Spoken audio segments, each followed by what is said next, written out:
கவனம். கிறிஸ்து இயேசுக்குள் மிகவும் அன்பாக அழைக்கப்பட்ட சகோதர சகோதரி, இந்த நாளில் கூட உங்கள் வாழ்நாளை கூட கொடுத்து பிதாவாகிய தேவனையும் ஆண்டவர் இயேசு கிறிஸ்துவையும் துதிக்கும் சொத்தரையும் நேரத்தை தந்ததற்கு நான் நன்றிகளும் சொத்தரை எடுத்துக்கொள்வோம்.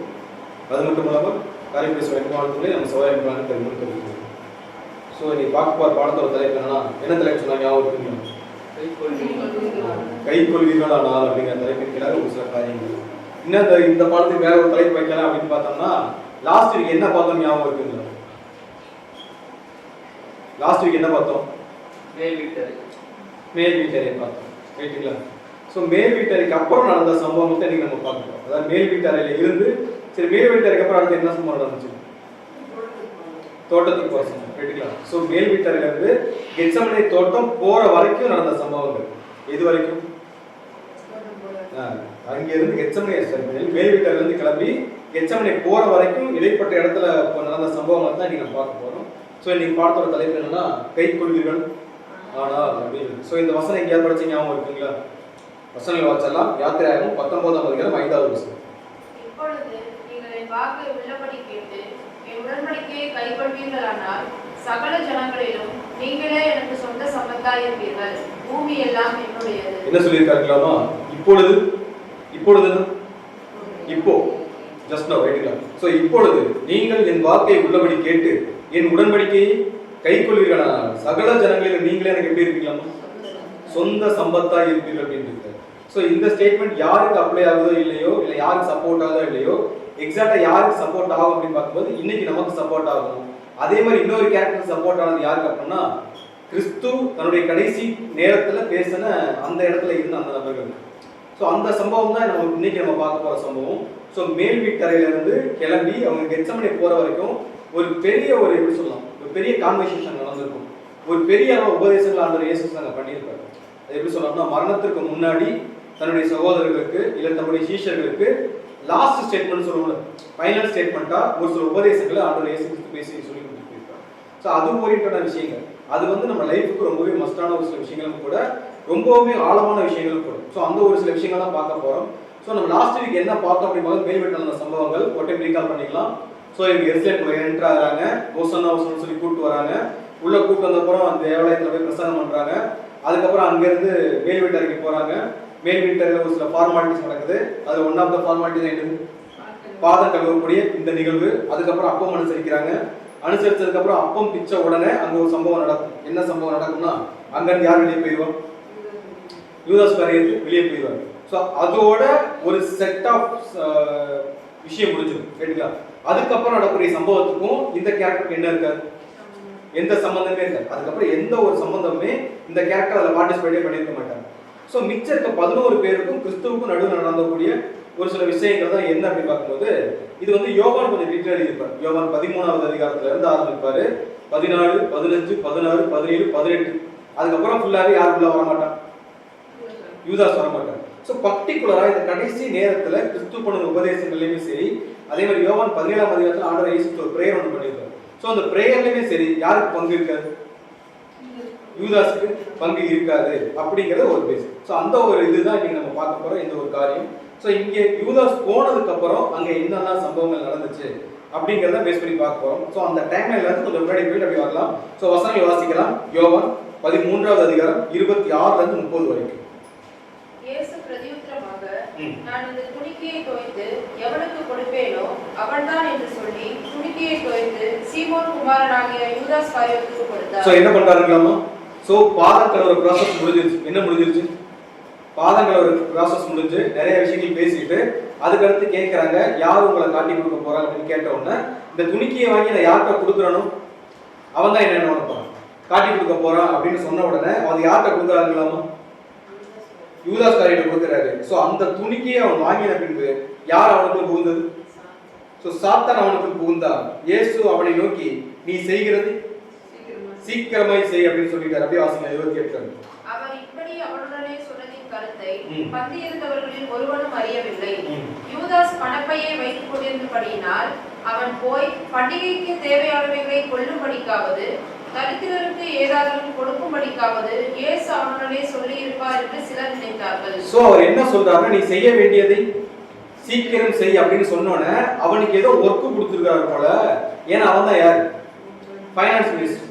ஸோ பணப்பை அவன்கிட்ட தான் இருக்கு. ஸோ அவன்கிட்ட தான் ஒர்க் கொடுத்துருப்பார் போல, அதனால தான் என்ன பண்றான், எந்திரிச்சு போறான் அப்படின்ற மாதிரி யார் ஃபீல் பண்ணிட்டு இருக்காங்க, மற்றவங்க என்ன பண்ணிட்டு இருக்காங்க, ஃபீல் பண்ணிட்டு இருக்காங்க. பட் இந்த ஒரு ஸ்டேட்மெண்ட் வந்து யாருக்கு புரிஞ்சிருக்கிறதுக்கு வாய்ப்பு இருக்கு அப்படின்னா, யோவானுக்கு கிளியரா புரிஞ்சிருக்கிறதுக்கு வாய்ப்பு இருக்கு. ஒரு இன்ஃபர்மேஷன் சொல்லிடுறேன், இந்த சப்ஜெக்ட் வந்து ஆஃப்டர் லஞ்ச் வந்து டிஸ்கஷனுக்கு எடுத்துக்கொள்ளணும். அப்போ நீங்க தான் அது பர்ஃபார்ம் பண்ணணும், கேட்டுக்கலாம். ஸோ இப்போ என்ன நடக்குது அப்படின்னு பார்த்தோம்னா, இவங்க வந்து பேசுறாங்க, இவர் சும்மா வேலை சொல்லிட்டாரு போல, அதெல்லாம் யார் கிளம்பி போறாரு, யூதாஸ் கிளம்பி போறாரு அப்படின்னு. ஆனா யூதாஸ்க்கு இன்விசிபிளா ஒரு உத்துமதிப்பா தெரிஞ்சுக்கிறதுக்கு வாய்ப்பு இருக்கு, இவர் என்னைக்கு தான் கண்டுபிடிச்சிட்டாரு அப்படிங்கிற மாதிரி தெரிஞ்சுக்க வாய்ப்பு இருக்கு. பட் யூதாஸ் அதை கொஞ்சம் கூட என்ன பண்ணவே இல்லை, ரியலைஸ் பண்ணவோ அதுல இருந்து மனம் திரும்பவோ என்ன பண்ணவே இல்லை. ஸோ இதுல யோவான் வந்து ஒரு வார்த்தையை ஸ்டிச் பண்ணுவார், அவன் பணப்பையை, மற்ற சீஷர்களை குறித்து நம்ம படிச்சிருக்கோம், அவனை துரோகின்னு சொல்லியிருப்பாங்க, அவனை திருடன்னு சொல்லியிருப்பாங்க, ரைட் தானே. ஸோ அவங்க எல்லாருடைய மைண்ட்லயுமே யூதாஸ் வந்து நெகட்டிவான ஒரு பர்சன் அந்த மாதிரி. அப்படிங்கிற பட்சத்துல ஏன் யூதாஸ் வந்து இந்த மனமாறுதலுக்குள்ள வரவே முடியலன்னா, அவன் இந்த விஷயத்துல எப்படி ஆயிட்டான்னா டோட்டலாவே அடிக்ட் ஆயிட்டான். இப்போ இந்த உலகத்துல பார்த்தா ரெண்டு விஷயம் அடிக்ட் ஆகல, ஒரு சிலர் மணிக்கு அடிக்ட் ஆயிருப்பாங்க, ஒரு சிலர் ட்ரக்ஸ்க்கு அடிக்ட் ஆயிருப்பாங்க. அவங்களுக்கு அதுல இருந்து வெளியே வரக்கூடாத ஒரு சிந்தனை இருக்குமான ஒரு கேள்வி கேட்டோம்னா அப்படி கிடையாது. இப்போ ட்ரிங்க்ஸ் பண்றவங்களை கேட்டோம்னா அதுல இருந்து எப்படியா வெளியே வரணுங்கிற ஆசை தான் இருக்கும், ஆனாலும் அவங்க மைண்ட் அதுல இருந்து என்ன பண்ணக்கூடாது, வெளியவே. ஸோ அந்த சிந்தனைக்குள்ள வெளியே வர சிந்தனைக்குள்ளே போக முடியாத அளவுக்கு யார் அடிக்ட் ஆகிருக்கிறது, யார் அடிக்ட் ஆகிருக்கிறது, யூதாஸ் கைண்டோலிகர் ஒரு பயங்கர அடிக்ட் ஆகிருக்காரு. இன்னைக்கு அதாவது இனிமேல் நடக்கப்பார், நம்ம வசனம் படிச்சோம்ல, இப்பொழுது என் வாக்கை உள்ளபடி கேட்டு என் உடன்படிக்கை, அப்படின்னா நம்ம இந்த இடத்த பிரேக் பண்ணி ஆகும். எந்த இடத்த, யூதாஸ் வந்து இந்த சீனரியில ஒரு அப்சஸ்டரா இருந்தான். எதுலன்னா கிறிஸ்துவை எப்படியாவது என்ன பண்ணி ஆகணும், காட்டி கொடுத்தாகணும், அந்த 30 வெள்ளிக்காசை என்ன பண்ணி ஆகணும், வாங்கி ஆகணும்னு சொல்லிட்டு ரொம்பவே வெறித்தனமா அந்த கேரக்டர் இருந்துட்டு இருந்தது. ஸோ இந்த அடிக்ஷன்ல இருந்து நம்ம வெளியே வரல அப்படின்னா, இதுக்கப்புறம் நடக்கிற எந்த கான்வர்சேஷன்ல யாருக்கு பங்களிப்பு இருக்காது, யாருக்கு இருக்காது, நமக்கும் இருக்காது. நம்மளும் இன்னைக்கு ஒரு சில விஷயம் அடிக்டடா தான் இருக்கும். எந்தெந்த விஷயம் நமக்கு தெரியும், பாவமான நிறைய சூழ்நிலைகளா இருக்கும், அக்கிரமான சிந்தனைகளா இருக்கும், இது எல்லாத்தையும் நம்ம என்ன பண்ணிட்டு இருக்கோம், அடிக்கடா. பிரச்சனை என்னன்னா, நம்மளும் அந்த அப்பத்துல கை வச்சிருக்கோம், கிறிஸ்துங்கிற அப்பத்துல நம்மளும் கை வச்சிருப்போம். அவர் மூலமா நம்மளை நம்ம என்ன பண்ணிருக்கோம், சுத்திகரிக்கிறதுக்கான வாய்ப்பை பெற்றிருந்தாலுமே கூட நமக்குள்ள இந்த பாவமான சிந்தனைக்கு நம்ம அடிக்ட் ஆகிட்டு இருக்கிறோம் அப்படின்னா, இனிமேல் நடக்கிற எந்த கான்வர்சேஷனும் நமக்கு என்ன கிடையாது, சம்பந்தமே எதுவுமே நமக்கு என்ன பண்ணாரு. ஸோ யூதாஸ் வந்து அந்த இடத்துல அவன் என்ன பண்ணிட்டான், சாத்தான் உள்ள வர்றதுக்கு என்ன பண்ணிட்டான், அலோ பண்ணதுனால அவனால இதுக்கப்புறம் கிறிஸ்து கூட என்ன பண்ண முடியாம போயிடுச்சு, டிராவல் பண்ண முடியாம போயிடுச்சு. ஸோ நம்ம அனுசரிக்கக்கூடிய அந்த பந்தி கர்த்தருடைய பந்தியா இருக்கணும்னா நம்ம அடிக்ட் ஆகிருக்க, குறிப்பா உலகத்துக்கு அடிக்ட் ஆகிருக்கூடிய விஷயங்கள்ல இருந்து வெளியே வர வேண்டிய பொறுப்பு யாருக்கு இருக்கு, யாருக்கு, நமக்கு இருக்கு. அப்படி வெளியே வந்தவங்களுக்கு மட்டும்தான் இனிமேல் பார்க்கக்கூடிய இந்த ஒரு காரியங்கள் என்னவா. காரணம் என்னன்னா, முதல்ல நம்ம பார்த்துட்டோம், யோவான் 13ஆம் அதிகாரம் 4-5.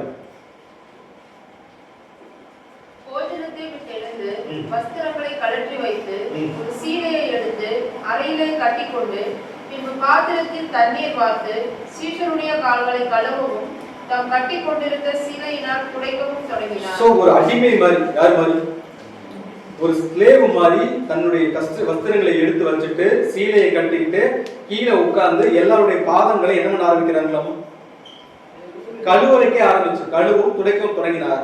இதுல எல்லாருமே சுத்தமாயிட்டாங்க அப்படின்னு கேட்டோம்னா அதுல 10ஆம் வசனம் வாசிக்கும். இயேசு அவனை நோக்கி, முழுகினவன் தன் கால்களை மாத்திரம் கழுவ வேண்டியதா இருக்கும், மற்றபடி அவன் முழுவதும் சுத்தமாய் இருக்கிறான், நீங்களும் சுத்தமாய் இருக்கிறீர்கள், ஆகிலும் எல்லாரும் அல்ல என்றார். என்ன சொல்றாங்களாம், கிறிஸ்துவுடைய கையினாலே அப்பத்தை வாங்கியிருந்தாலும் கிறிஸ்துவுடைய கையினால் திராட்சை ரசத்தை வாங்கியிருந்தாலும் அவர் மூலமா தன்னை முழுவதும் சுத்தமாக்கப்பட்டிருந்தாலுமே கூட எல்லாரும் என்னவாக முடியாது, எல்லாரும் என்ன சொல்றாங்கன்னா, இயேசு அவனை நோக்கி, முழுகினவன் தன் கால்களை மாத்திரம் கழுவ வேண்டியதா இருக்கும், மற்றபடி அவன் முழுவதும் எப்படி இருக்கிறான், சுத்தமா இருக்கிறான், நீங்கள் எல்லோரும் எப்படிதான் இருக்கிறீங்க, சுத்தமா தான் இருக்கிறீங்க, ஆகியும் எல்லாரும் இல்லை அப்படின்னா இப்ப நம்ம அந்த சுத்தமான அப்படியே சிந்தனைக்குள்ள யார் தான் போய் ஆகும், யார் போகல. சோ இது முடியுது, முடிஞ்சவரை அப்பங்களை பிச்சு கொடுக்குறாரு, அதை வாங்கின உடனே அவன் என்ன ஆயிட்டாங்க, அவங்க அதை வாங்காம கிளம்பி போயிருந்தா கூட நம்ம ஒரு மாதிரி யோசிக்கலாம். பட் அதையும் வாங்கிட்டு அந்த பாதங்களை பங்கு பெற்றுட்டு யார் வெளியே போயிட்டு. ஸோ அந்த மாதிரியான ஒரு இது சொல்றாங்க, முதுகை காட்டக்கூடிய பிள்ளைகளை யார் இருந்திருக்க. இஸ்ரேல் அப்படித்தானே பண்ணாங்க, வாங்கி என்ன பண்ணிட்டாங்க, எல்லாத்தையும் சாப்பிட்டாங்க, அவருக்கு ஏதாவது திருப்பி கொடுத்தாங்க அவர் கேள்வி கேட்டோம்னா. ஸோ எதுவுமே என்ன பண்ணல. ஸோ அந்த ஒரு வேலையை தாங்க யாரும் பண்ணதுன்னா யூதாஸ் பண்ணார். அவர்கிட்ட இருந்து கிடைக்கிற எல்லா கிரேஸையும் வாங்கிட்டாலும் கடைசி வரைக்கும் கிறிஸ்து உண்மையான நிலைமையில யாரும் வரல, யூதாஸ் என்ன பண்ண வரவே. ஸோ அடிக்டடான விஷயங்கள்ல இருந்து நம்மளும் வெளியே வரல அப்படின்னா நம்மளால இதுக்கப்புறம் யாரும் டிராவல் பண்ண முடியாது. பிரச்சனை என்னன்னா இதுக்கு அப்புறம் தான் கிறிஸ்துவோட லைஃப்ல ரொம்ப குருஷியலான ஒரு பீரியட், ஒரு நெருக்கடியான ஒரு காலப்பகுதி. இந்த நேரத்துல நம்ம அவர் கூட இல்லை அப்படின்னா இவ்வளவு நாள் அவர் கூட இருந்ததுக்கு ஏன்னா அவர் கிளியரா சொல்லிட்டார், அவரோட கூட பாடுகளை சகித்தார், அவரோட கூட. சோ 3 வருஷம் யார் கூடவே டிராவல் பண்ணியிருக்கிறது? யூதாஸ் டிராவல் பண்ணிட்டாலுமே கூட இந்த கடைசி சில மணி நேரங்கள் அவருக்கு என்ன போயிடுச்சு, அந்த ஒரு வாய்ப்பு எல்லாம் போயிடுச்சு. அப்படிங்கிற அந்த வாய்ப்பை யார் இழந்து போயிட்டதுன்னா யூதாஸே மொத்தம் என்ன பண்ணிட்டார், இழந்து போயிட்டார். ஸோ இந்த மென்டாலிட்டில இருந்து நம்ம வெளியே வரலைன்னா நம்மளுக்கு எந்த போஸ்ட் கிடைக்காதுன்னு பார்க்கும்போது நம்ம எவ்வளவு தூரம் கிறிஸ்து கூட டிராவல் பண்ணியிருக்கோங்கிறது முக்கியம் கிடையாது, கடைசி வரைக்கும் டிராவல் பண்றோமா இல்லையாங்கிறத கேட்டது முக்கியம். ஸோ அந்த ஒரு வாய்ப்பு அங்க அவர் இழந்து போன மாதிரி நம்மள என்ன பண்ணிருக்கூடாது, என்ன பண்ணிருக்கூடாது. ஸோ சொல்ல வர விஷயம் என்னன்னா நிறைய விஷயங்கள் யார்கிட்ட பேச ஆரம்பிக்கிறாங்க போனதுக்கு அப்புறம், யார் போனதுக்கு அப்புறம், யூதாஸ் போனதுக்கு அப்புறம் பேச ஆரம்பிக்கிறாரு. இந்த சம்பவங்கள்ல நமக்கு ஒரு பங்களிப்பு இருக்கணும் அப்படின்னா எந்த சம்பவங்கள்ல? ஆஃப்டர் யூதாஸ் அப்படி வச்சுக்கலாங்களா? யூதாஸுக்கு அப்புறம் கிறிஸ்துடைய வாழ்க்கையில நடந்த சம்பவங்கள்ல எனக்கும் ஒரு இடம் இருக்கணும், அந்த 11 சேர்ல எனக்கு ஒரு இடம் இருக்க முடியும்னா நம்ம செய்ய வேண்டிய முக்கியமான விஷயம், யூதாஸ் செய்ய தவற ஒரு விஷயம் என்னன்னா 1 தெசலோனிக்கேயர் 5ஆம் அதிகாரம் 21-22 எல்லாவற்றையும் சோதித்து பார்த்து நலமானதை பிடித்துக் கொள்ளுங்கள். ஃபர்ஸ்ட் நம்ம என்ன பண்ணலாமோ, எல்லாவற்றையும் சோதித்து பார்த்து நலமானதை என்ன பண்ணுங்க, பிடித்துக் கொள்ளுங்கள். பொல்லாங்காய் தோன்றுகிற எல்லாவற்றையும் என்ன பண்ணுங்க, நீங்க எதெல்லாம் அடிக்ட் ஆயிருக்கீங்களோ, பட் அது தப்புன்னு யாருக்கு நல்லா தெரியும்? உங்களுக்கு தெரியும். கிறிஸ்துவ காட்டி கொடுக்க கூடாதுன்னு தெரியும். 30 வெள்ளி காசுக்காக அவர் என்ன பண்ணிடக்கூடாது, ஏமாத்த கூடாது தெரியும். இது எல்லாம் தெரிஞ்சு துணிகரமா அந்த மனுஷன் எப்படி பண்ணானோ அதே மாதிரி நம்மளும் தெரிஞ்சுதான் என்ன பண்ணிட்டு இருக்கோம். அவர் சொல்லிட்டார், மனுஷனின் நன்மை என்னது என்று உனக்கு நான் சொல்லிட்டேங்கிற. சோ எது நன்மைன்னு நமக்கு தெரியும், எது தீமைன்னு யாருக்கு தெரியும், நமக்கு கிளியரா தெரியும். சோ தெரிஞ்சுமே கூட பொல்லாங்காய் தோன்றுற வழிகளை விட்டு நம்ம விலகல அப்படின்னா நமக்கு அவரிடத்துல என்னெல்லாம் போயிடும், என்னெல்லாம் போயிடும், ஒரு பங்கே இல்லாம போயிடும் அப்படின்னு நம்ம புரிஞ்சுக்கலாம். சோ ஏன் இவ்வளவு பெரிய இழப்புக்குள்ள அவன் போயிட்டான்? இவன் போனதுக்கு அப்புறம் கிறிஸ்து ஒரு இம்பார்ட்டன்ட் ஸ்டேட்மெண்ட் சொல்லியிருப்பார். வாசிக்கலாம் யோவான் 13ஆவது அதிகாரம் 31வது வசனம். அவன் புறப்பட்டு போன பின்பு இயேசு, இப்பொழுது மனுஷகுமாரன் மகிமைப்படுகிறார், தேவனும் அவரில் மகிமைப்படுகிறார். எப்ப சொல்றாங்களாமா? யூதாஸ் காரியத் அப்படிங்கிற ஒரு கேரக்டர் அந்த இடத்துல இருந்து போனதுக்கு அப்புறம் கிறிஸ்து சொன்ன ஸ்டேட்மெண்ட் என்ன அப்படின்னு பார்க்கும்போது அப்பொழுது மனுஷகுமாரன் இப்பொழுது மனுஷகுமாரன் மகிமைப்படுகிறார், தேவனும் அவரில் என்ன பண்றாங்களாம். சோ இப்ப பிரச்சனை என்னன்னா இங்க நமக்குள்ள இருக்கக்கூடிய இந்த நெகட்டிவிட்டி என்னது, பொல்லாங்காய் தோன்றுகிற விஷயங்கள், இது எல்லாம் நம்மள இருந்து வெளியே போனா மட்டும்தான் நமக்குள்ள வாசமாயிருக்க கிறிஸ்து எப்படி ஆகும், என்ன பண்ண வாய்ப்பு இருக்கு, என்ன பண்ண வாய்ப்பு இருக்கு, மகிமைப்படுறதுக்கு வாய்ப்பு இருக்கு. அப்படி இல்லைன்னா நம்ம வேணா சந்தோஷமா இருக்கலாம், ஆனா நமக்குள்ள இருக்க வாசமாய் கிறிஸ்து எப்படிதான் இருப்பாங்க. சோ கிறிஸ்துவையும் தேவனை மகிமைப்படுத்தணும் அப்படின்னாலே இங்க இருந்து யார் வெளியே போயாரும், யார் வெளியே போயாரும், அங்க யூதாஸ் வெளியே போன மாதிரி இங்க யூதாஸின் குணலட்சணங்களை வச்சுட்டு இருக்க நம்ம அந்த குணலட்சணத்துக்கு என்ன பண்ணியாகும். சோ பொல்லாங்காய் தோன்றுகிறது எல்லாத்தையும் வெளியெடுத்து போட்டா மட்டும்தான் யார் மகிமைப்பட முடியும்னா கிறிஸ்து மகிமைப்பட முடியும், பிதாவின் தேவன் மகிமைப்பட முடியும், அதுக்கடுத்து யாரு நம்மளும் மகிமைப்பட முடியும். இல்லைன்னா ஏன் அது ரொம்ப முக்கியம்னா யோவான் 17ஆம் அதிகாரம் 12வது வசனம். நான் அவர்களுடனே கூட உலகத்தில் இருக்கையில் அவர்களை உம்முடைய நாமத்தினாலே காத்துக்கொண்டேன், நீ எனக்கு தந்தவர்களை காத்துக்கொண்டு வந்தேன், வேத வாக்கியம் நிறைவேறத்தக்கதாக கேட்டின் மகன் கெட்டு போனானே அல்லாமல் அவர்களில் ஒருவனும் கெட்டு போகவில்லை. யார் கெட்டு போகலாம்? சோ அந்த ஒரு கேரக்டர் நம்ம லைஃப்ல இருந்து எடுத்து போடல அப்படின்னா அவங்களுடைய செலக்ஷன்ல யார் இருக்க மாட்டோம், யார் இருக்க மாட்டோம், நம்ம இருக்க மாட்டோம். சோ இப்போ அந்த செலக்ஷன் நம்ம இருக்கணும்னா நெகட்டிவிட்டியில நம்ம என்ன பண்ணியாகணும், ஃபர்ஸ்ட் மத்த நாள் எப்படியே தெரியல சகோதர சொன்ன சங்கடப்படுது எக்ஸாக்டா எப்பவுமே 24/7 பொல்லாங்காய் தோன்றுகிற விஷயங்கள் எல்லாமே தூக்கி நம்ம என்ன பண்ணியாகணும், டே பை டே வெளியே எடுத்து வச்சுட்டே இருக்கணும். இது நமக்கு அவசியம் இல்லை. இது இருந்துச்சுன்னா நான் யார்கிட்ட போக முடியாது, அவர்கிட்ட போக முடியாது. நமக்கு நடுவில் எனக்கும் கிறிஸ்துவுக்கு நடுவில் ஒரு பிரிவினை உண்டாக்குதுன்னா அதுக்கு அந்த பாவம் என்னவா இருக்காது, வந்து நிக்க கூடாதுங்கிற அந்த செவரை உடைக்கிற கெப்பாசிட்டி யாருக்கு இருக்கணும், நம்ம யாருக்கு இருக்கணும், யாருக்கு இருக்கணும், நமக்கு இருக்கணும். சோ அந்த பாவத்தை நம்ம 2 பேருக்கு நடுவில் வரவிடாம வச்சுக்க வேண்டிய பொறுப்பு யாருக்கு இருக்குதுன்னா நமக்கு இருக்கு.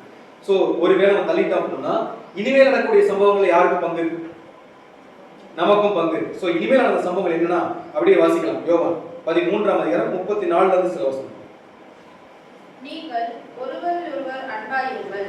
நான் உங்களில் அன்பாயிருந்தது போல நீங்களும் ஒருவரில் ஒருவர் அன்பாயிருங்கள் என்கிறார். யார் வெளியே போயிட்டு? யூதாஸ் காரியர் வெளியே போயிட்டாரு. போனது உடனே அவர் சொல்ற ஃபர்ஸ்ட் ஸ்டேட்மெண்ட் என்னன்னா, நீங்கள் ஒருவர் எப்படி அன்பாயிருங்கள், நான் உங்களில் அன்பாயிருந்தது போல அப்படின்னு ஆரம்பிக்கிறார். ஏன் இந்த வார்த்தையை சொல்லணும்? ஏன் இந்த வார்த்தையை சொல்லணும்? சோ அவங்களுக்குள்ள எல்லாருக்குமே என்ன இருந்துச்சுக்கலாம்? அன்பு இருந்துச்சு. ஆனா யார் மாதிரி அன்பு இல்லை? இப்ப எடுத்துக்காட்டுக்கு ஒரு சம்பவம், யோவான் யாக்கோபு இவங்க அம்மா வந்து கிறிஸ்துவோட பேசியிருப்பாங்க. என்னன்னா, நீங்க ராஜ்யத்துக்கு போனதுக்கு அப்புறம் ரெண்டு பேரும் எங்கே உட்காந்துருப்பாங்க. சோ அண்ணன் தம்பியா ரெண்டு பேரும் எப்படி தான் இருந்திருப்பாங்க? ஒன்னா இருந்திருப்பாங்க, அன்பா தான் இருந்திருப்பாங்க. பட் அந்த அன்புங்கிறது எல்லாருக்குள்ளேயும் ஒரே மாதிரி இருந்திருப்பாங்க கேள்வி கேட்டோம். ஆனா கிறிஸ்து மத்த 11 பேர், ஏன் 11 பேர்னு சொல்றோம்? இனிமேல் நடக்கக்கூடிய சம்பவங்கள்ல யார் இல்ல? யூதாஸ் கிடையாது. சோ மிச்சம் இருக்கிற 11 பேருக்குள்ளேயுமே தனித்தனியான அன்புகள் என்ன இருக்கு? இப்ப பிலிப்பும் நாத்தானியேலும் ஃப்ரெண்ட், அவங்க ரெண்டு பேருக்குள்ள ஒரு அன்பு இருக்கும். யோவான் யாக்கோபு பேதுரு இவங்க எல்லாம் பிரதர்ஸ், இவங்க நடுவுல ஒரு அன்பு இருக்கும். தனிப்பட்ட தீவு மாதிரி மத்தேயு இருப்பார், ஒரு மாதிரி ஒரு பாண்டிங்ல இருந்திருப்பாங்க ரெண்டு. சோ ஒவ்வொருக்குள்ளேயும் தனிப்பட்ட அன்புங்கிறது இருந்திருக்கும். பட் இந்த மாதிரி தனிப்பட்ட அன்பின் அடிப்படையில தான் கிறிஸ்து இந்த 11 பேரை பார்த்துப்பாரு. கேள்வி கேட்டோம்னா பார்த்துப்பாரு. அவர் இப்படிதான் பார்த்துப்பாரு. அவருக்கு யோவானும் ஒண்ணுதான், மத்தேயும் ஒண்ணுதான், பேதுருவும் ஒண்ணுதான், யாக்கோபும் ஒண்ணுதான். ஒருத்தர் மேல ஒருத்தர் கீழே அப்படிங்கிற யாரும் பார்த்துக்க மாட்டார். சோ அவர் சொல்ற மெயினான விஷயம் என்னன்னா, நீங்கள் ஒருவர்களை எப்படி இருக்கு? அன்பா இருங்க. எப்படி நீங்க அன்பா இருக்கணும்? நீங்க அன்பா தான் இருக்கிறீங்க, அதுல எந்த ஒரு மாற்று கருத்தும் கிடையாது. பட் அந்த அன்பு முழுமையான ஒரு அன்பா, ஒரு பர்ஃபெக்ஷனா ஒரு அன்பா இருக்கணும் கேள்வி கேட்டோம்னா, சோ நீங்க என்ன பண்ணணும்னா, நீங்கள் ஒரு அன்பா இருங்கள், நான் உங்களை அன்பா இருந்தது போல. யார் இருக்கிற மாதிரி? நான் எப்படி உங்க மேல அன்பா இருக்கிறனோ அதே மாதிரி நீங்கள் ஒரு அன்பா இருங்கள் என்கிற புதிதான ஒரு கட்டளை என்ன பண்ணணும் உங்களுக்கு. ஏன்னா ஆல்ரெடி 2 கட்டளை கொடுத்திருந்தார். என்னென்ன கட்டளை? என்னென்ன கட்டளை? உங்கள் முழு இதயத்தோடும், முழு ஆத்மாவோடும், முழு பலத்தோடும் உங்கள் தேவனாய தேவனிடத்தில் என்ன பண்ணுங்க? அன்பு கூறுங்கள் அப்படின்னு சொல்லியிருப்பாரு. ரெண்டாவது, உன்னை போல். இது ரெண்டுமே அன்புதான். இது ரெண்டுமே என்னதான்? இது அன்புதான். இதுக்குள்ள கமிட்மெண்ட்ங்கிற ஒரு மேட்டர் வந்து நிற்கும். கடமைக்கு அவர் சொல்லிட்டாரு, அதனால என்ன பண்ண அன்பு செலுத்துறேன் அப்படின்னு. ஆனா இங்க அவர் சொன்ன விஷயம் என்ன, நான் வந்து கடமைக்காக உங்களை என்ன பண்ணணும். இது கமிட்மெண்ட் பேசஸ்லயோ இல்ல வேற ஏதாவது நிர்பந்தத்தின் அடிப்படையிலயோ இந்த அன்பு என்ன கிடையாது, உங்க மேல வரல. நான் காட்டக்கூடிய அன்பு நிபந்தனை இல்லாத, அதே மாதிரி ரெஸ்ட்ரிக்ஷன் இல்லாத ஒரு அன்பு. அந்த அன்பை தான் நீங்க என்ன பண்ணணும், எந்த ஒரு எதிர்பார்ப்பும் இல்லாம நான் எப்படி உங்க மேல அன்பு கூர்ந்தனோ அதே மாதிரி அன்பு நீங்க என்ன பண்ணணும். ஏன் இதை செய்யணும் அப்படின்னா, அதே அடுத்த வசனம் வாசிக்கலாம். 35. நீங்கள் ஒருவரில் ஒருவர் அன்புள்ளவர்களாய் இருந்தால் அதனால் நீங்கள் என்னுடைய சீஷர்கள் என்று எல்லாரும் அறிந்து கொள்வார்கள் என்று. என்ன சொல்றாங்க? நீங்க ஒருவர் அன்புள்ளவர்களா இருந்தால் யாரு? யாரு? நீங்க இருக்கிற 11 பேருமே ஒருவரில் ஒருவர் அன்புள்ளவர்களா இருந்தா உங்களை பார்க்கறவங்க என்ன தெரிஞ்சுக்குவாங்க? என்ன தெரிஞ்சுக்குவாங்க? நீங்க என்னுடைய சீஷர்களுங்கிறதுக்கு ஒரே அடையாளமே என்னன்னா, நீங்க ஒருத்தர் ஒருத்தர் யார் மாதிரி அன்பு இருக்கணும். என்ன மாதிரி எந்த ஒரு எதிர்பார்ப்பும் இல்லாம, எந்த ஒரு நிபந்தனையுமே இல்லாம பிளைண்டா ஒரு அன்பு நீங்க யார் செலுத்தணும்? கிறிஸ்து மாதிரியே நம்ம செலுத்தினா மட்டும்தான் நம்ம யாருக்கு சீஷரா இருக்க முடியும். சோ நீங்கள் ஒருவரில் ஒருவர் அன்புள்ளவர்களா இருந்தால் அதனால் நீங்கள் எல்லோரும் என்னுடைய சீஷர்கள் என்று எல்லாரும் என்ன பண்ணுவாங்க, அறிந்து கொள்வார்கள் அப்படின்னு சொன்ன உடனே இப்ப பேரு உள்ளவர் அப்படியே வாசிக்கலாம். 36வது வசனம். சீமோன் பேதுரு அவரை நோக்கி, ஆண்டவரே, நீர் எங்கே போகிறீர் என்றான். இயேசு அவனுக்கு பிரதியுத்தரமாக, நான் போகிற இடத்திற்கு இப்பொழுது நீ என் பின்னே வரக்கூடாது, பிற்பாடு என் பின்னே வருவாய். சோ இங்க என்ன சொன்னா, பேதுரு கூப்பிட்டு கேட்கிறாரு, ரொம்ப நேரம் என்ன சொல்லிட்டு இருக்கீங்க? நான் போக போறேன், போக போறேன்னு சொல்றீங்க, எங்க போறீங்க அப்படின்னு கேட்டோன்னே அதுக்கு அவர் என்ன சொல்றாருன்னா, இப்ப நான் ஒரு இடத்துக்கு போக போறேன், நீ என்ன பண்ண முடியாது, அதனால வர முடியாது, ஆனா பின்னாடி நீ வருவேன்னு சொல்லிட்டு அப்படியே 37. பேதுரு அவரை நோக்கி, ஆண்டவரே, நான் இப்பொழுது உமக்கு பின்னே ஏன் வரக்கூடாது, உமக்காக என் ஜீவனையும் கொடுப்பேன் என்றான். என்ன சொல்றாங்க? நான் ஏன் உங்க பின்னாடி வரக்கூடாதுன்னு கேட்டுட்டு உங்களுக்காக நான் என்ன பண்ணுவேன், என் ஜீவனையே கொடுப்பேன்னு சொன்ன உடனே கிறிஸ்து என்ன சொல்றாருன்னா, நான் உனக்கு சொல்றேன், நீ எத்தனை டைம் மறந்துருப்ப. இப்ப ஒரு முரண்பாடு இருக்கு. இத 36ஆம் வசனத்துல ஒரு ஸ்டேட்மெண்ட் படிச்சிருக்கோம். என்ன ஸ்டேட்மெண்ட் படிச்சோம்னா, நான் போற இடத்துக்கு ஒரு நாள் இப்ப வர முடியாது, ஆனா பின்னாடி வருவேன் அப்படின்னு சொல்லியிருப்பாரு. அதே 38ல படிக்கும் போது நீ என்னை எத்தனை மறுதளிப்ப. சோ 3 டைம் மறுதளிக்கிற ஒரு நபரால கிறிஸ்துவோட இடத்துக்கு மறுபடியும் போக முடியாத ஒரு கேள்வியோட என்ன பதில் சொல்லணும்? என்ன பதில் சொல்லணும்?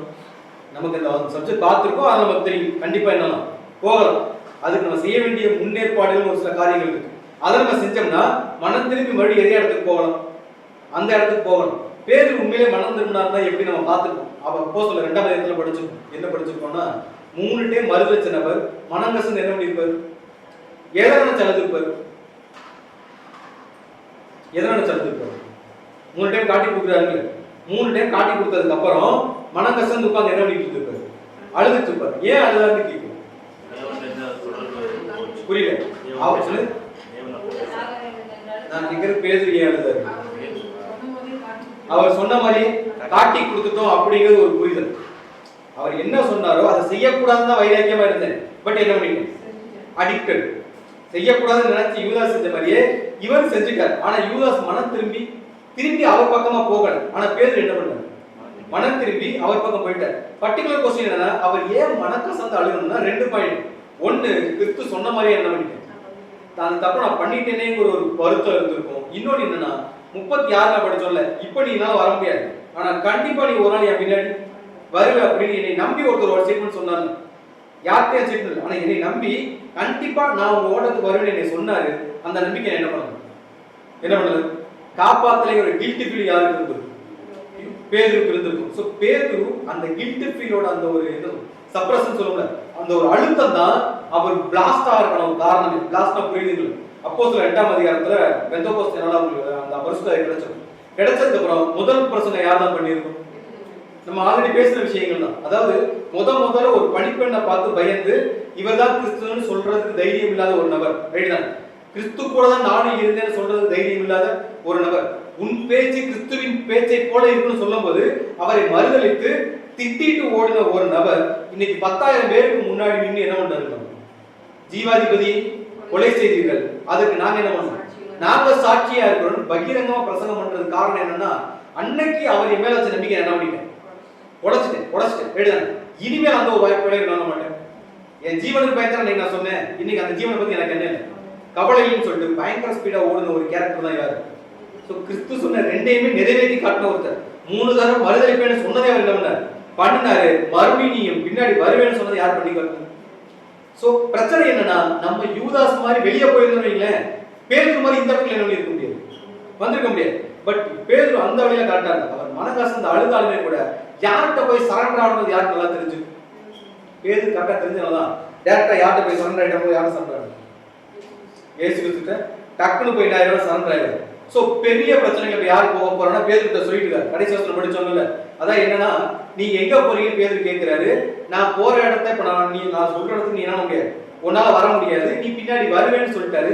இல்ல நீங்க எனக்கு சொல்லுங்க, நான் கண்டிப்பா உங்களுக்கு என் ஜீவனையே கொடுக்கறதுலாம் என்ன பண்ணுவேன், நான் கொடுப்பேன்னு சொன்ன உடனே நீ என்னை எத்தனை டைம் மறுதளிப்ப, 3 தடவை மறுதளிப்பேன்னு கேட்ட உடனே அந்த வார்த்தையை கேட்கும்போது ஒருவேளை நம்ம பேதுருவா இருந்தோம்னா நமக்கு எப்படி ஃபீல் ஆகுது, எப்படி ஃபீல் ஆகுது இல்ல. நான் என்ன பிராக்டிகலா யோசிங்க, நான் என்ன சொல்றேன்னா, உங்களுக்கு உசுர கொடுக்கறதுனாலும் நான் கொடுப்பேன் அப்படின்னு சொன்ன உடனே இல்ல நீ 3 டைம் என்ன பண்ணுங்க மறுதளிப்பேன்னு சொன்னா அந்த ஸ்டேட் நமக்கு எப்படி இருக்கும்,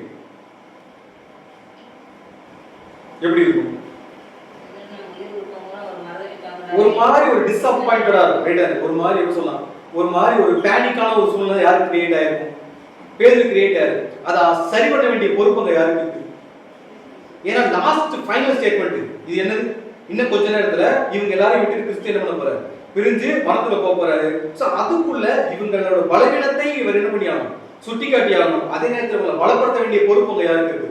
சோ நீங்க 3 டைம் மறுதளிப்பேன்னு சொன்னவர் அடுத்த சொன்ன ஸ்டேட்மெண்ட் என்ன தெரியுமா, அதிலே வாசிக்கலாம் 14ஆம் அதிகாரம் 1வது வசனம். உங்கள் இதயம் கலங்காதிருப்பதாக தேவனிடத்தில் விசுவாசமாய் இருங்கள், என்னிடத்திலும் விசுவாசம். இது எல்லாமே நடக்கும். எது எல்லாமே நடக்கும், நீங்க காட்டி கொடுப்பீங்க, இருந்தாலும் நீங்க மனகசந்து அழுவீங்க, என் பின்னாடி கண்டிப்பா வருவீங்க, இது எல்லாமே நடக்கும். ஆனால் நீங்க என்ன ஆகாதீங்க, உங்கள் இருதயம் கலங்காது இருப்பதாக.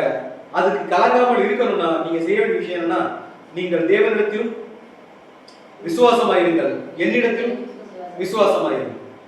சோ இப்படி இருந்துட்டீங்கன்னா உங்களுக்கு என்ன பிரச்சனை இல்லை, என்ன பிரச்சனை இல்லை, நீங்க கலங்க வேண்டாம்.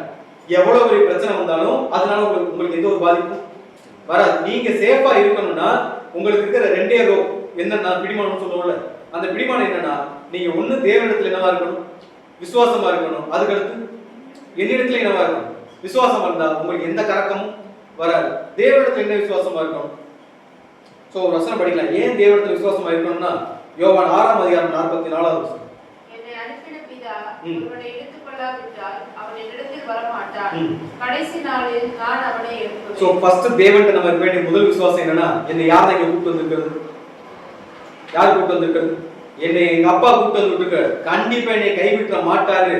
எவ்வளவு எப்பேற்பட்ட சூழ்நிலை வந்தாலுமே சரி, எவ்வளவு டிராஜடி வந்தாலும் சரி, எவ்வளவு பெரிய ப்ராப்ளம் வந்தாலும் சரி, எவ்வளவு பெரிய பேனிக்கான சிச்சுவேஷன் வந்தாலும் சரி, என்னை கூப்பிட்டது யாரு? என்னை கூப்பிட்டது யாரு? என் பிதா ஒருவனை இழுத்துக் கொள்ளாவிட்டால் அவன் இடத்தில் வரமாட்டான். அப்படி வந்தவரை கடைசி நாள் என்ன பண்ணுவேன்? சோ இந்த ஒரு சாலிடான விட்னஸ் இங்க யாருக்கு இருக்குதுன்னா நமக்கு இருக்குது. அதனால எவ்வளவு பெரிய மோசமான சூழ்நிலை வந்தாலும் நம்ம பயப்படணும் அவசியம் இருக்கான கேள்வி கேட்டோம்னா, ஏன்னா நம்ம கூப்பிட்டது யாரு? அவருக்கு தெரியும் நம்மளை எப்படி கொண்டு போய் சேர்க்கணும் அப்படிங்கிறது. காரணம் என்ன அப்படின்னு பார்த்தோம்னா, நம்ம தான் அப்ஸ் அண்ட் டவுன்லயே இருப்போம். எப்படி ஒரு நாள் இப்படி இருக்கும், ஒரு நாள் இப்படி இருக்கும். ஆனா பிதாவை தேவனை பொறுத்த வரைக்கும் 1 தெசலோனிக்கே 5ஆம் அதிகாரம் 24வது வசனம். உங்களை அழைக்கிறவர் உண்மையுள்ளவர், அவர் அப்படியே செய்வார். என்ன சொல்றாருங்களா? என்ன சொல்றாரு? உங்களை அழைக்கிறவர் எப்படிப்பட்டவர்? உண்மையுள்ளவர், அவர் எப்படி செய்வார்களாமா? என்ன சொன்னா அதை கண்டிப்பா என்ன முடியும். சோ இத அவர் செய்யணும்னா நம்ம ரெண்டாவது ஒன்று செய்யணும். ஃபர்ஸ்ட் தேவனிடத்தில் விசுவாசமா இருக்கணும். அதுக்கு அடுத்து கிறிஸ்துவினிடத்தில் விசுவாசமா இருக்கணும். ஏன் கிறிஸ்துவினிடத்தில் விசுவாசமா இருக்கணும் அப்படின்னு பார்க்கும்போது, தேவன் எப்படி நம்மளை கூப்பிட்டாரோ, என் பிதா ஒருவனை இழுத்துக் கொள்ளாவிட்டால், சோ கிறிஸ்து நம்மளை நம்பின ஒரு விஷயம் படைச்சிருக்கும் கூட. 1 தீமோத்தேயு 1ஆம் அதிகாரம் 12வது வசனம். என்னை பலப்படுத்துகிற உம்முடைய கர்த்தராகிய இயேசு கிறிஸ்து என்னை உண்மை உள்ளவன் என்று எண்ணி இந்த ஊழியத்திற்கு ஏற்படுத்தினபடியால் அவரை ஸ்தோத்திரிக்கிறேன். சோ அங்க 12 பேர் இருந்தாங்க. எங்க 12 பேர் இருந்தாங்க? கிறிஸ்து கூட சீஷர்கள் எத்தனை பேர் இருந்தாங்க? 12 பேர் இருந்தாங்க. 12 பேர் யார் தான் கொடுத்தது? யார் கொடுத்தது? தேவன் தான் கொடுத்தது. ஆனா அதுல ஒரு ஆள் என்ன ஆயிட்டார்? வெளியே போயிட்டார். இங்கே பிரச்சனை என்னன்னா, என்னை பலப்படுத்துகிற நம்முடைய கர்த்தராகிய இயேசு கிறிஸ்து என்னை உண்மையுள்ளவன் அப்படின்னு நினைச்சு கூப்பிட்டுக்கிறார். யார் மாதிரி இல்லாம, யூதாஸ் மாதிரி இல்லாம இந்த வேலையை நான் செய்வேன் நம்பி கூப்பிட்டுக்கிறார்னா, அந்த நம்பிக்கையை காப்பாற்ற வேண்டிய பொறுப்பு யாருக்கு இருக்குது? யாருக்கு இருக்குது? நமக்கு இருக்குது. இந்த 2 பேர் மேல இருக்கிற விசுவாசத்தையும் அவங்க நம்ம மேல இருக்கிற நம்பிக்கையும் நம்ம என்னைக்கு காப்பாத்துறோமோ அன்னைக்கு இன்விசிபிளா நமக்கு ஒரு விஷயம் ரெஜிஸ்டர் ஆகும். என்ன அப்படின்னு பார்த்தோம்னா 2 கொரிந்தியர் 5ஆவது அதிகாரம் 1வது வசனம். பூமிக்குரிய கூடாரமாகிய நம்முடைய வீடு அழிந்து போனாலும், சோ சொல்லிருக்காருல, நீங்கள் கலக்கமடையாதீங்கன்னு சொல்லிட்டு. சோ பூமியில இருக்கக்கூடிய உங்களுக்கு இருக்கிற எல்லாமே என்ன ஆனாலும், சோ பூமிக்குரிய கூடாரமாகிய நம்முடைய வீடு அழிந்து போனாலும் தேவனால் கட்டப்பட்ட கை வேலை அல்லாத நித்திய வீடு எங்க நமக்கு இருக்கலாம்? காரணம் நம்ம யாரை விசுவாசிச்சுட்டு இருக்கிறோம்? யாரை விசுவாசிச்சுட்டு இருக்கோம்? சோ என்னைக்கு அவரை விசுவாசிக்க, இதாவது தேவனையும் ஆண்டவராகிய இயேசு கிறிஸ்துவையும் நம்ம விசுவாசிக்க ஆரம்பிக்கிறோமோ பரிபூரணமா, எப்பனா பாடுகளின் மத்தியில பேதுரு எப்படி என்னை அவர் பின்னாடி வருவேன்னு சொன்னார்ல, என்னை கூட்டி போய் கண்டிப்பா அவர் சேர்த்துவாங்க விசுவாசத்தோட ஓட ஆரம்பிச்சாரோ, அந்த விசுவாசம் என்னைக்கு நமக்குள்ளே வருதோ அன்னைக்கு இந்த இடம் யாருக்கு சொந்தமாகும்? யாருக்கு சொந்தமாகும்? அது வரைக்கும் என்னதான் கற்பனை பண்ணாலுமே கூட நம்ம இந்த இடத்துக்கு என்ன பண்ண முடியாது, போக முடியாது. மெயினா நம்ம தெரிஞ்சுக்க வேண்டிய விஷயம் கான்ஃபிளிக்ட் பண்ணி சொல்லியிருப்பாரு. யோவான் 17ஆம் அதிகாரம் 3ஆம் வசனத்தை படிச்சோம்னா வாசிப்போம். ஒன்றான மெய்தேவனாகிய உம்மையும் நீர் அனுப்பினவராகிய இயேசு கிறிஸ்துவையும் அறிவதே நித்திய ஜீவன். சோ அந்த ராஜ்யத்துக்கு போகணும்னா நமக்கு ஃபர்ஸ்ட் குவாலிட்டி என்ன அப்படின்னு பார்க்கும்போது, ஒன்றான மெய்தேவனாகிய உம்மையும் நீர் அனுப்பினவராகிய இயேசு கிறிஸ்துவையும் அறிவதா என்னதுங்களா? நித்திய ஜீவன். எப்படி தெரிஞ்சுக்கணும்? எப்படி தெரிஞ்சுக்கணும்? இவர்தான் பிதாவாகிய தேவன், இவர்தான் ஆண்டவர் இயேசு கிறிஸ்து அப்படின்னா எப்படி தெரிஞ்சுக்கணும்? பேதுரு சொல்லுவார். ஒரு வசனம் வாசிக்கலாம். 1 பேதுரு 1ஆம் அதிகாரம் 19வது வசனம். குற்றமில்லாத மாசற்ற ஆட்டுக்குட்டியாகிய கிறிஸ்துவின் விலையேறப்பட்ட இரத்தத்தினாலே மீட்கப்பட்டீர்கள் என்று அறிவீர்கள். எப்படி தெரிஞ்சுக்கணுங்களா? அவர் சும்மா கிறிஸ்துவும் இல்லை. எப்படி தெரிஞ்சுக்கூடாது? ஆமாங்க, எங்களுக்காக ஒருத்தர் வந்தாரு, கஷ்டப்பட்டாரு, அவர் போயிட்டாரு, அப்புறம் வந்தாரு, மறுபடியும் வருவாரு, அப்படி கிடையாது.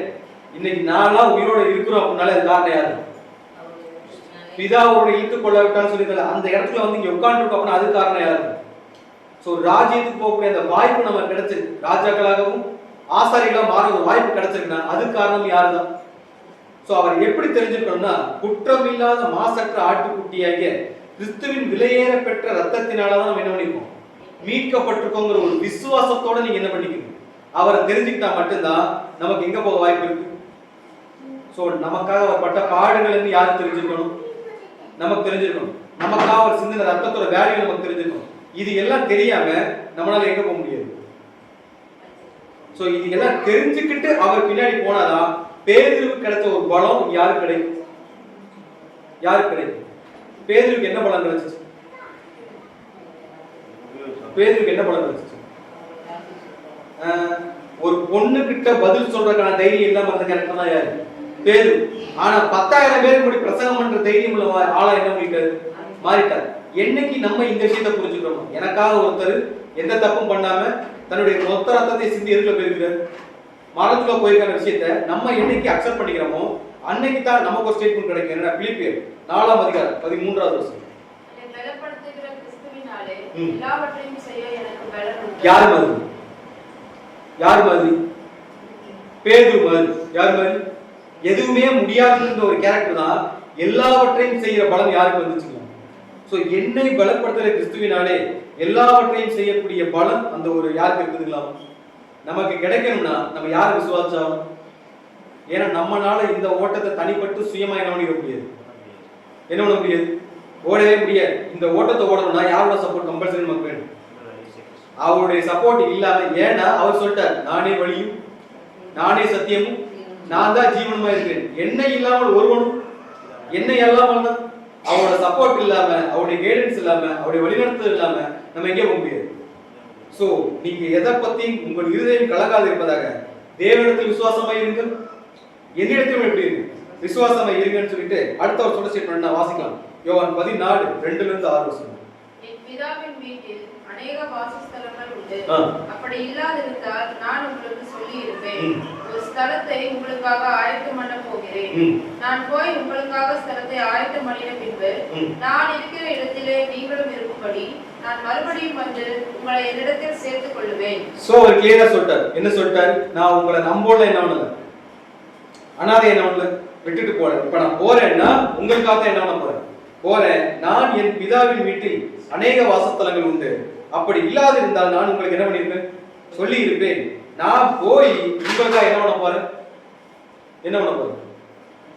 ஒரு ஸ்தலத்தை என்ன பண்ண போறேன்? ஆயத்தம் பண்ண போறேன். நான் வந்து மறுபடியும் உங்களை என்ன பண்ணிடுவேன்? உங்களை வந்துட்டு நான் மறுபடியும் கூட்டிட்டு போயிடுவேன். நான் போகிற வழி இடத்தை உங்களுக்கு தெரியும். நான் வர்ற வழி யாருக்கு தெரியும்? உங்களுக்கு தெரியும். உடனே தோமா கேட்பார், எல்லாம் தெரியுன்றீங்க, ஆனா எங்க போறீங்கன்னு. அப்படின்னா நம்ம என்ன பண்ணணும்? அவர் சொல்லிட்டாரு. என்ன சொல்றாருன்னா, நான் போற இடமும் உங்களுக்கு என்ன தெரியும்?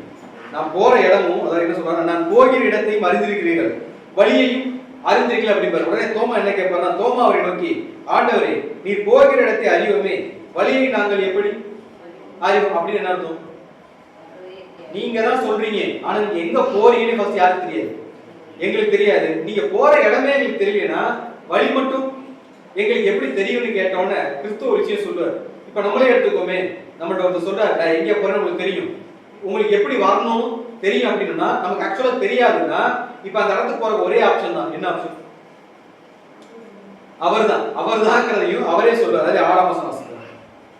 அதற்கு இயேசு, நானே வழியும் சத்தியமும் ஜீவனுமாய் இருக்கிறேன், என்னாலே அல்லாமல் ஒருவனும் பிதாவினிடத்தில் வரான். சோ கிளியரா சொல்றார். நீங்க தெரிஞ்சுக்கணும் அப்படின்னா நீங்க யார் பின்னாடி வந்தாலும்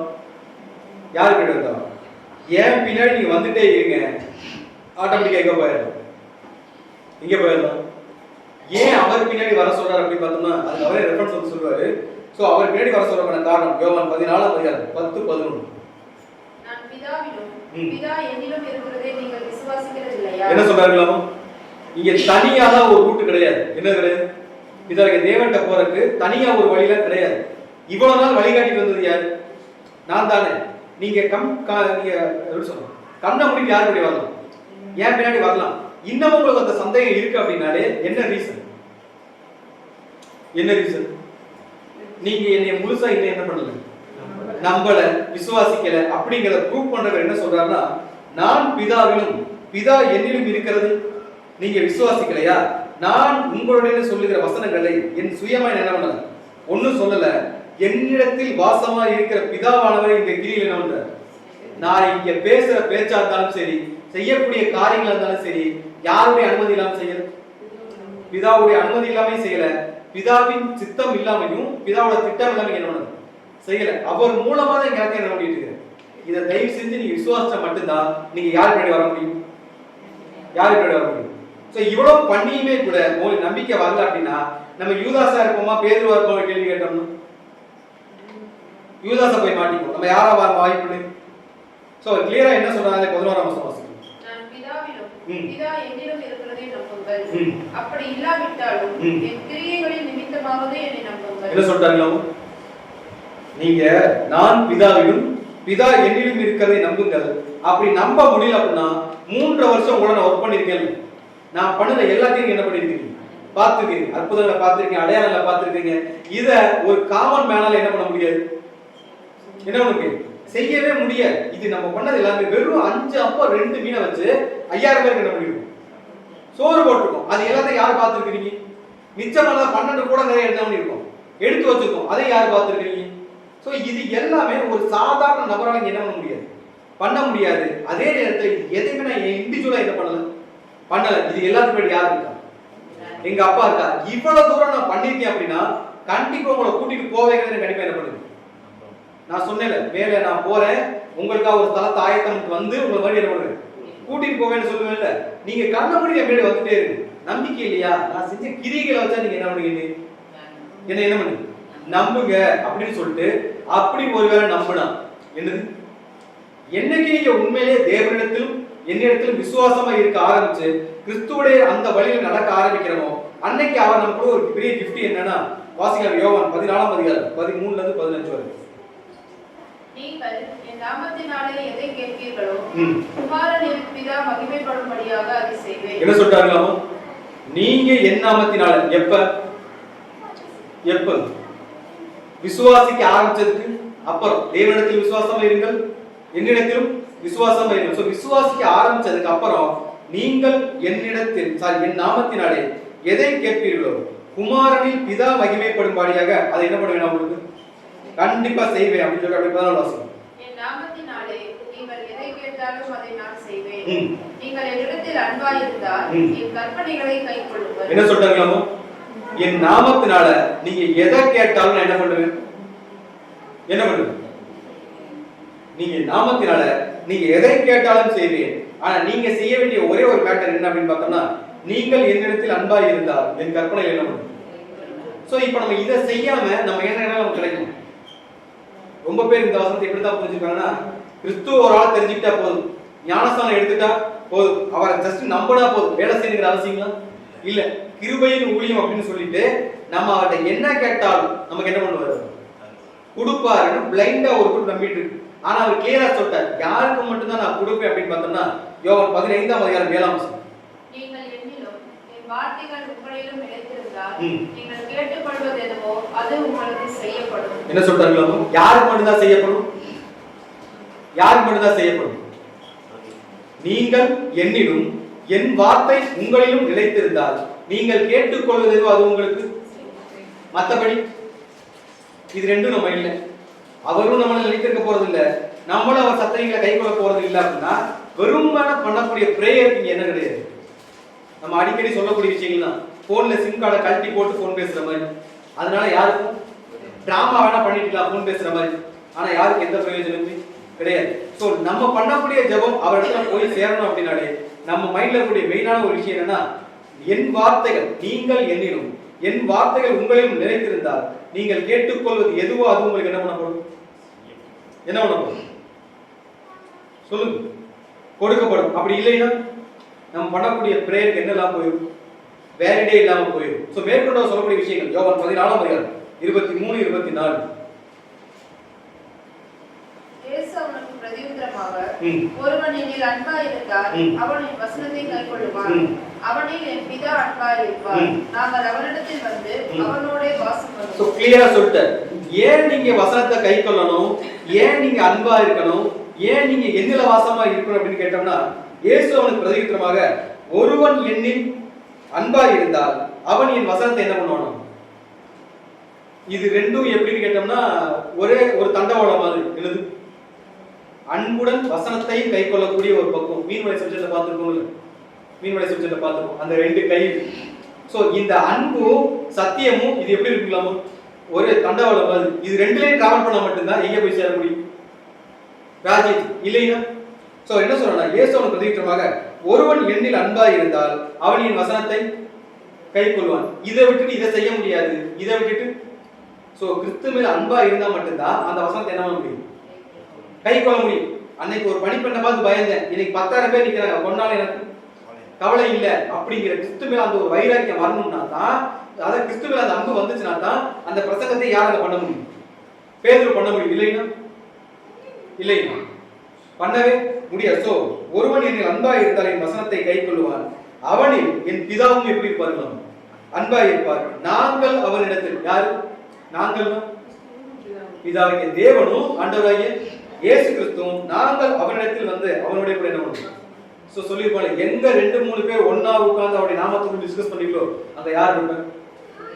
நான் இருப்பேன் அப்படின்னு சொன்ன மாதிரி, என்னைக்கு அன்பு சத்தியத்தை நம்ம கை கொண்டு அதுல நிலைச்சிருக்க ஆரம்பிக்கிறோமோ அன்னைக்கு யார் நம்ம நடுவில் இருப்பாங்க? ஒருவேளை இல்லை அப்படின்னா, ஒருவேளை இல்லை அப்படின்னா அதே அடுத்த வசனம் 24, என்னில் அன்பாய் இராதவன் என் வசனங்களை கைக்கொள்ள மாட்டான். நீங்கள் கேட்கிற வசனம் என்னுடையதா இராமல் என்னை அனுப்பின பிதாவினுடையதா இருக்கும். சோ கிளியரா சொல்லிட்டார், இது இல்லாம நீங்க யாருக்கு வர முடியாது. சோ என்னில் அன்பாய் இராதவன் என் வசனங்களை என்ன பண்ண மாட்டான். இப்ப நம்ம கிளியரா தெரிஞ்சுக்கலாம், நம்ம வசனத்தை கை கொள்ளல அப்படின்னாலே நம்ம மேல யார், நமக்கு யார் மேல அன்பு இல்லை? கிறிஸ்து மேல. அப்ப நம்ம சொல்லக்கூடிய கிறிஸ்து மேல அன்பு எல்லாமே என்ன மாதிரி அன்பு தான்? ஒரு மாயமான ஒரு அன்பு தான், ஒரு டிராமஸ்டிக்கான ஒரு லவ், ஒரு பியூரான லவ்வான ஒரு கேள்வி கேட்டோம். எல்லாரும் கிறிஸ்டியானிட்டியில இருக்கிறாங்க, நானும் கிறிஸ்டியானிட்டி. எல்லாரும் சபைக்கு போறாங்க, நானும் சபைக்கு போறேன். எல்லாரும் நினைவுகள் அனுசரிக்க போறோம், நான் என்ன பாரு. எல்லாரும் பந்தி அனுசரிக்க போறோம், நான் என்ன பாரு. சோ இது வந்து ஒரு டிராமா, ரைட்? இது வந்து பியூரான ஒரு லவ்வா இருக்கும்னு கேள்வி கேட்டா, சோ உண்மையான அன்பு எது அப்படின்னு பார்க்கும்போது யார் மேல வச்சிருக்கு? கிறிஸ்து மேல வச்சிருக்கிற உண்மையான அன்பு எதுதான் அப்படின்னு பார்க்கும்போது, என்னில் அன்பாயிராதவன் என் வசனங்களை என்ன பண்ண மாட்டான். சோ என்னைக்கு அவர் வசனங்களை கை கொள்றோமோ அன்னைக்கு தான் அவர் மேல அன்பா இருக்கிறோன்றதுக்கு ஒரு அடையாளமே. அதை செய்யாம நம்மளால அவர் மேல அன்பா இருக்க முடியாது. சோ நீங்கள் கேட்கிற வசனம் என்னுடையதா இராமல் என்னை அனுப்பின பிதாவினுடையதா இருக்கு. யாரோடதா இருக்குங்களா? யாரோடதா இருக்கு? பிதாவினுடையதா இருக்கிறது அப்படின்னு சொல்லிட்டு இவ்வளவு பெரிய ஒரு கான்வர்சேஷன் நீ வீட்டுல ஃப்ரீயா படிச்சு பாரு. சோ மெயினான மேட்டரே என்னன்னா, இதுக்கப்புறம் மேல் வீட்டறைக்கு அப்புறம் கிறிஸ்துடைய பாடுகளை நம்ம பங்கு கொள்ளணும் அப்படின்னா நமக்கு 2 விஷயம், 3 விஷயம் ரொம்ப முக்கியம். ஒண்ணு, நீங்கள் ஒருவர் எப்படி இருக்கணும்? அன்பா இருக்கணும். யார் மாதிரி? கிறிஸ்து. நான் எப்படி உங்கள் மேல அன்பா இருக்கணும் அதே மாதிரி நீங்களும் ஒருவர் இருக்கணும். உங்களுக்குள்ள தனித்தனியா கூட்டா லவ் இருக்கு. எப்படி இருக்கு? தனித்தனி ஃபேமிலியா, தனித்தனி பிளட் ரிலேஷனா அன்பு இருக்கு. ஆனா சபையா உங்களுக்கு என்ன? ஒரு யூனிட்டி இல்லை. யார் பெரியவன் என்ன நினைக்கிறீங்க? நீங்க சண்டை போட்டுட்டு இருக்கீங்க. அதனால நீங்க என்ன பண்றீங்கன்னா, நீங்கள் ஒருவர் அன்பா இருக்கு. யார் இந்த மாதிரி? நான் எப்படி உங்க எல்லாரையும் நேசிச்சனோ அதே மாதிரி நீங்கள் என்ன பண்ணுங்க?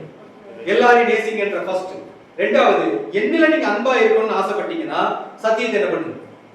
கை கொள்ளுங்க. சோ நீங்க அன்பாவும் இருக்கணும், அதே நேரத்துல சத்தியத்தையும் கை கொள்ளணும். இது எதுவுமே பண்ணாம இனிமேல் நடக்கக்கூடிய காரியங்கள்ல நீங்க இந்த ஏன்னா ஒரு குருஷியலான பீரியட், ஒரு நெருக்கடியான காலகட்டத்துல போறோம். இதை நீங்க ஃபேஸ் பண்ணணும். இதை நீங்க ஃபேஸ் பண்ற தைரியம் உங்களுக்கு வரணும்னாலே இது எல்லாத்தையும் நீங்க என்ன பண்ணியும். இது எல்லாம் எங்க நடந்துச்சுன்னு தெரியுங்களா? இவ்வளவு நேரம் பார்த்தவங்க எங்க நடந்துச்சு? இது சொல்லி முடிச்சதுக்கு அப்புறம் தான் அப்படியே வாசிக்கலாம். யோவான் 14:31. நான் பிதாவில் அன்பாயிருக்கிறேன் என்றும் பிதா எனக்கு கட்டளையிட்டபடியே செய்கிறேன் என்றும் உலகம் அறியும்படிக்கு இப்படி நடக்கும். எழுந்திருங்கள், இவ்விடம் விட்டு போவோம் வாருங்கள் என்றார். சோ யூதாஸ் போனதுக்கு அப்புறம் ஒரு பெரிய கான்வர்சேஷன் எங்க நடந்துட்டு இருக்குங்களா? மேல் வீட்டிலே நடந்துட்டு கான்வர்சேஷன் எல்லாமே. சோ உட்கார்ந்து அவங்கள ஃபுல்லா மோட்டிவேட் பண்றாரு. ஏன்னா சாப்பாடு கொடுத்துட்டோம், சாப்பிட்டுட்டாங்க, அது டைஜஸ்ட் ஆகும். என்ன ஆகும்? இவ்வளவு நாள் நான் பண்ணின ஊழியங்கள் எல்லாமே இவங்களுக்குள்ள ஒர்க் பண்ண ஆரம்பிக்கணும். உள்ள அந்த ஒரு டைஜஷன் ப்ராசஸ் நடக்கணும்னா இப்ப இவங்க அம்பா விட்டு போயிட்டான். எனக்கு கண்ணு முன்னாடி ஒருத்தர் என்ன பண்ணிட்டு எழுந்துச்சு வெளியே போயிட்டான். இனிமேல் இவங்களும் அந்த மாதிரி ஆயிரக்கூடாதுன்னு சொல்லிட்டு உண்மையிலே யூதாஸோட கேரக்டர் நமக்குள்ள வராம இருக்கணும்னா இது எல்லாத்தையும் நம்ம என்ன பண்ணிடணும்? பண்ணி ஆகணும். இது எல்லாம் பண்றதுக்கு யாரு ரெடியோ அவங்க எல்லாம் இப்ப இறங்கி யாரும் நடக்க ஆரம்பிக்கலாம். யாரு கூட? சோ இனிமேல் ஒரு பெரிய குஷியலான பீரியட்ல போறாரு. எஸ்எம்ல போயிடுவாரு, இனிமேல் அடிபட போறாரு, கஷ்டப்பட போறாரு.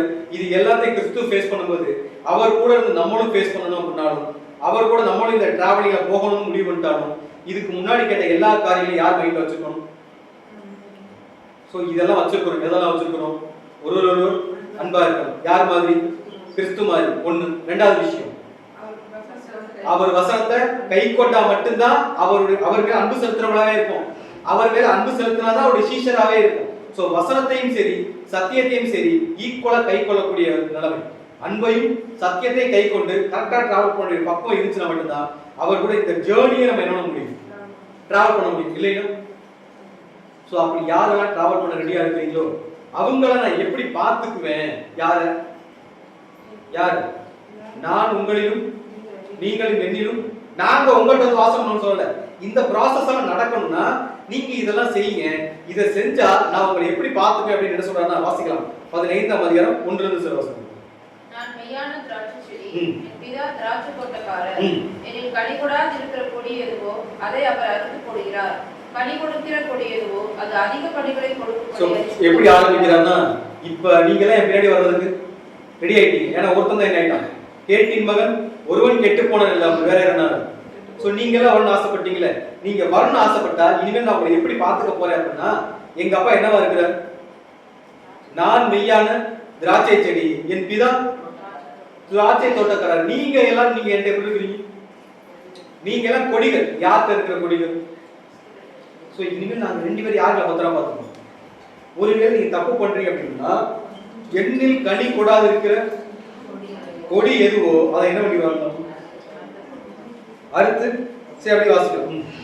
நான் உங்களுக்கு சொன்ன உபதேசத்தினாலே நீங்கள் இப்பொழுதே சுத்தமா இருக்கிறீர்கள். ஆனா நீங்க எல்லாம் எப்படி இருக்கீங்களா?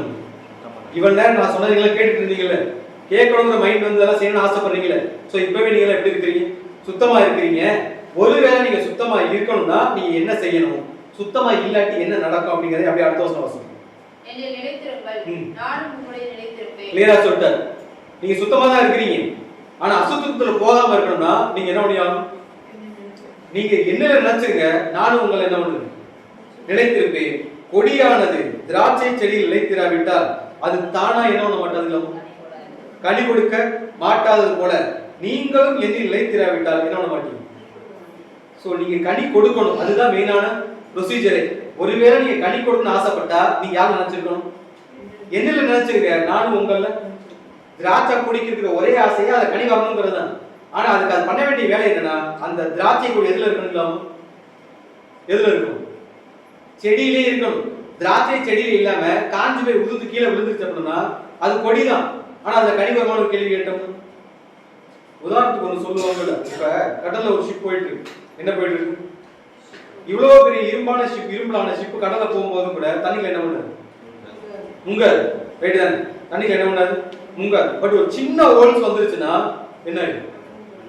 பெரிய ஹோல்ஸ் எல்லாம் வேண்டாம், ஒரு குண்டூசி ஹோல்ஸ் உள்ள போச்சுன்னா போதும். வாட்டரோட பிரஷர் தெரியும், ஆள் கடத்துல தண்ணியோட பிரஷரை மேனேஜ் பண்ண முடியாது. ஸோ ஒரு சின்ன குண்டூசி ஹோல்ஸ் வந்துச்சுன்னா கூட அது எவ்வளவு பெரிய கப்பலா இருந்தாலும் சரி அதை எது எடுத்துக்கும்?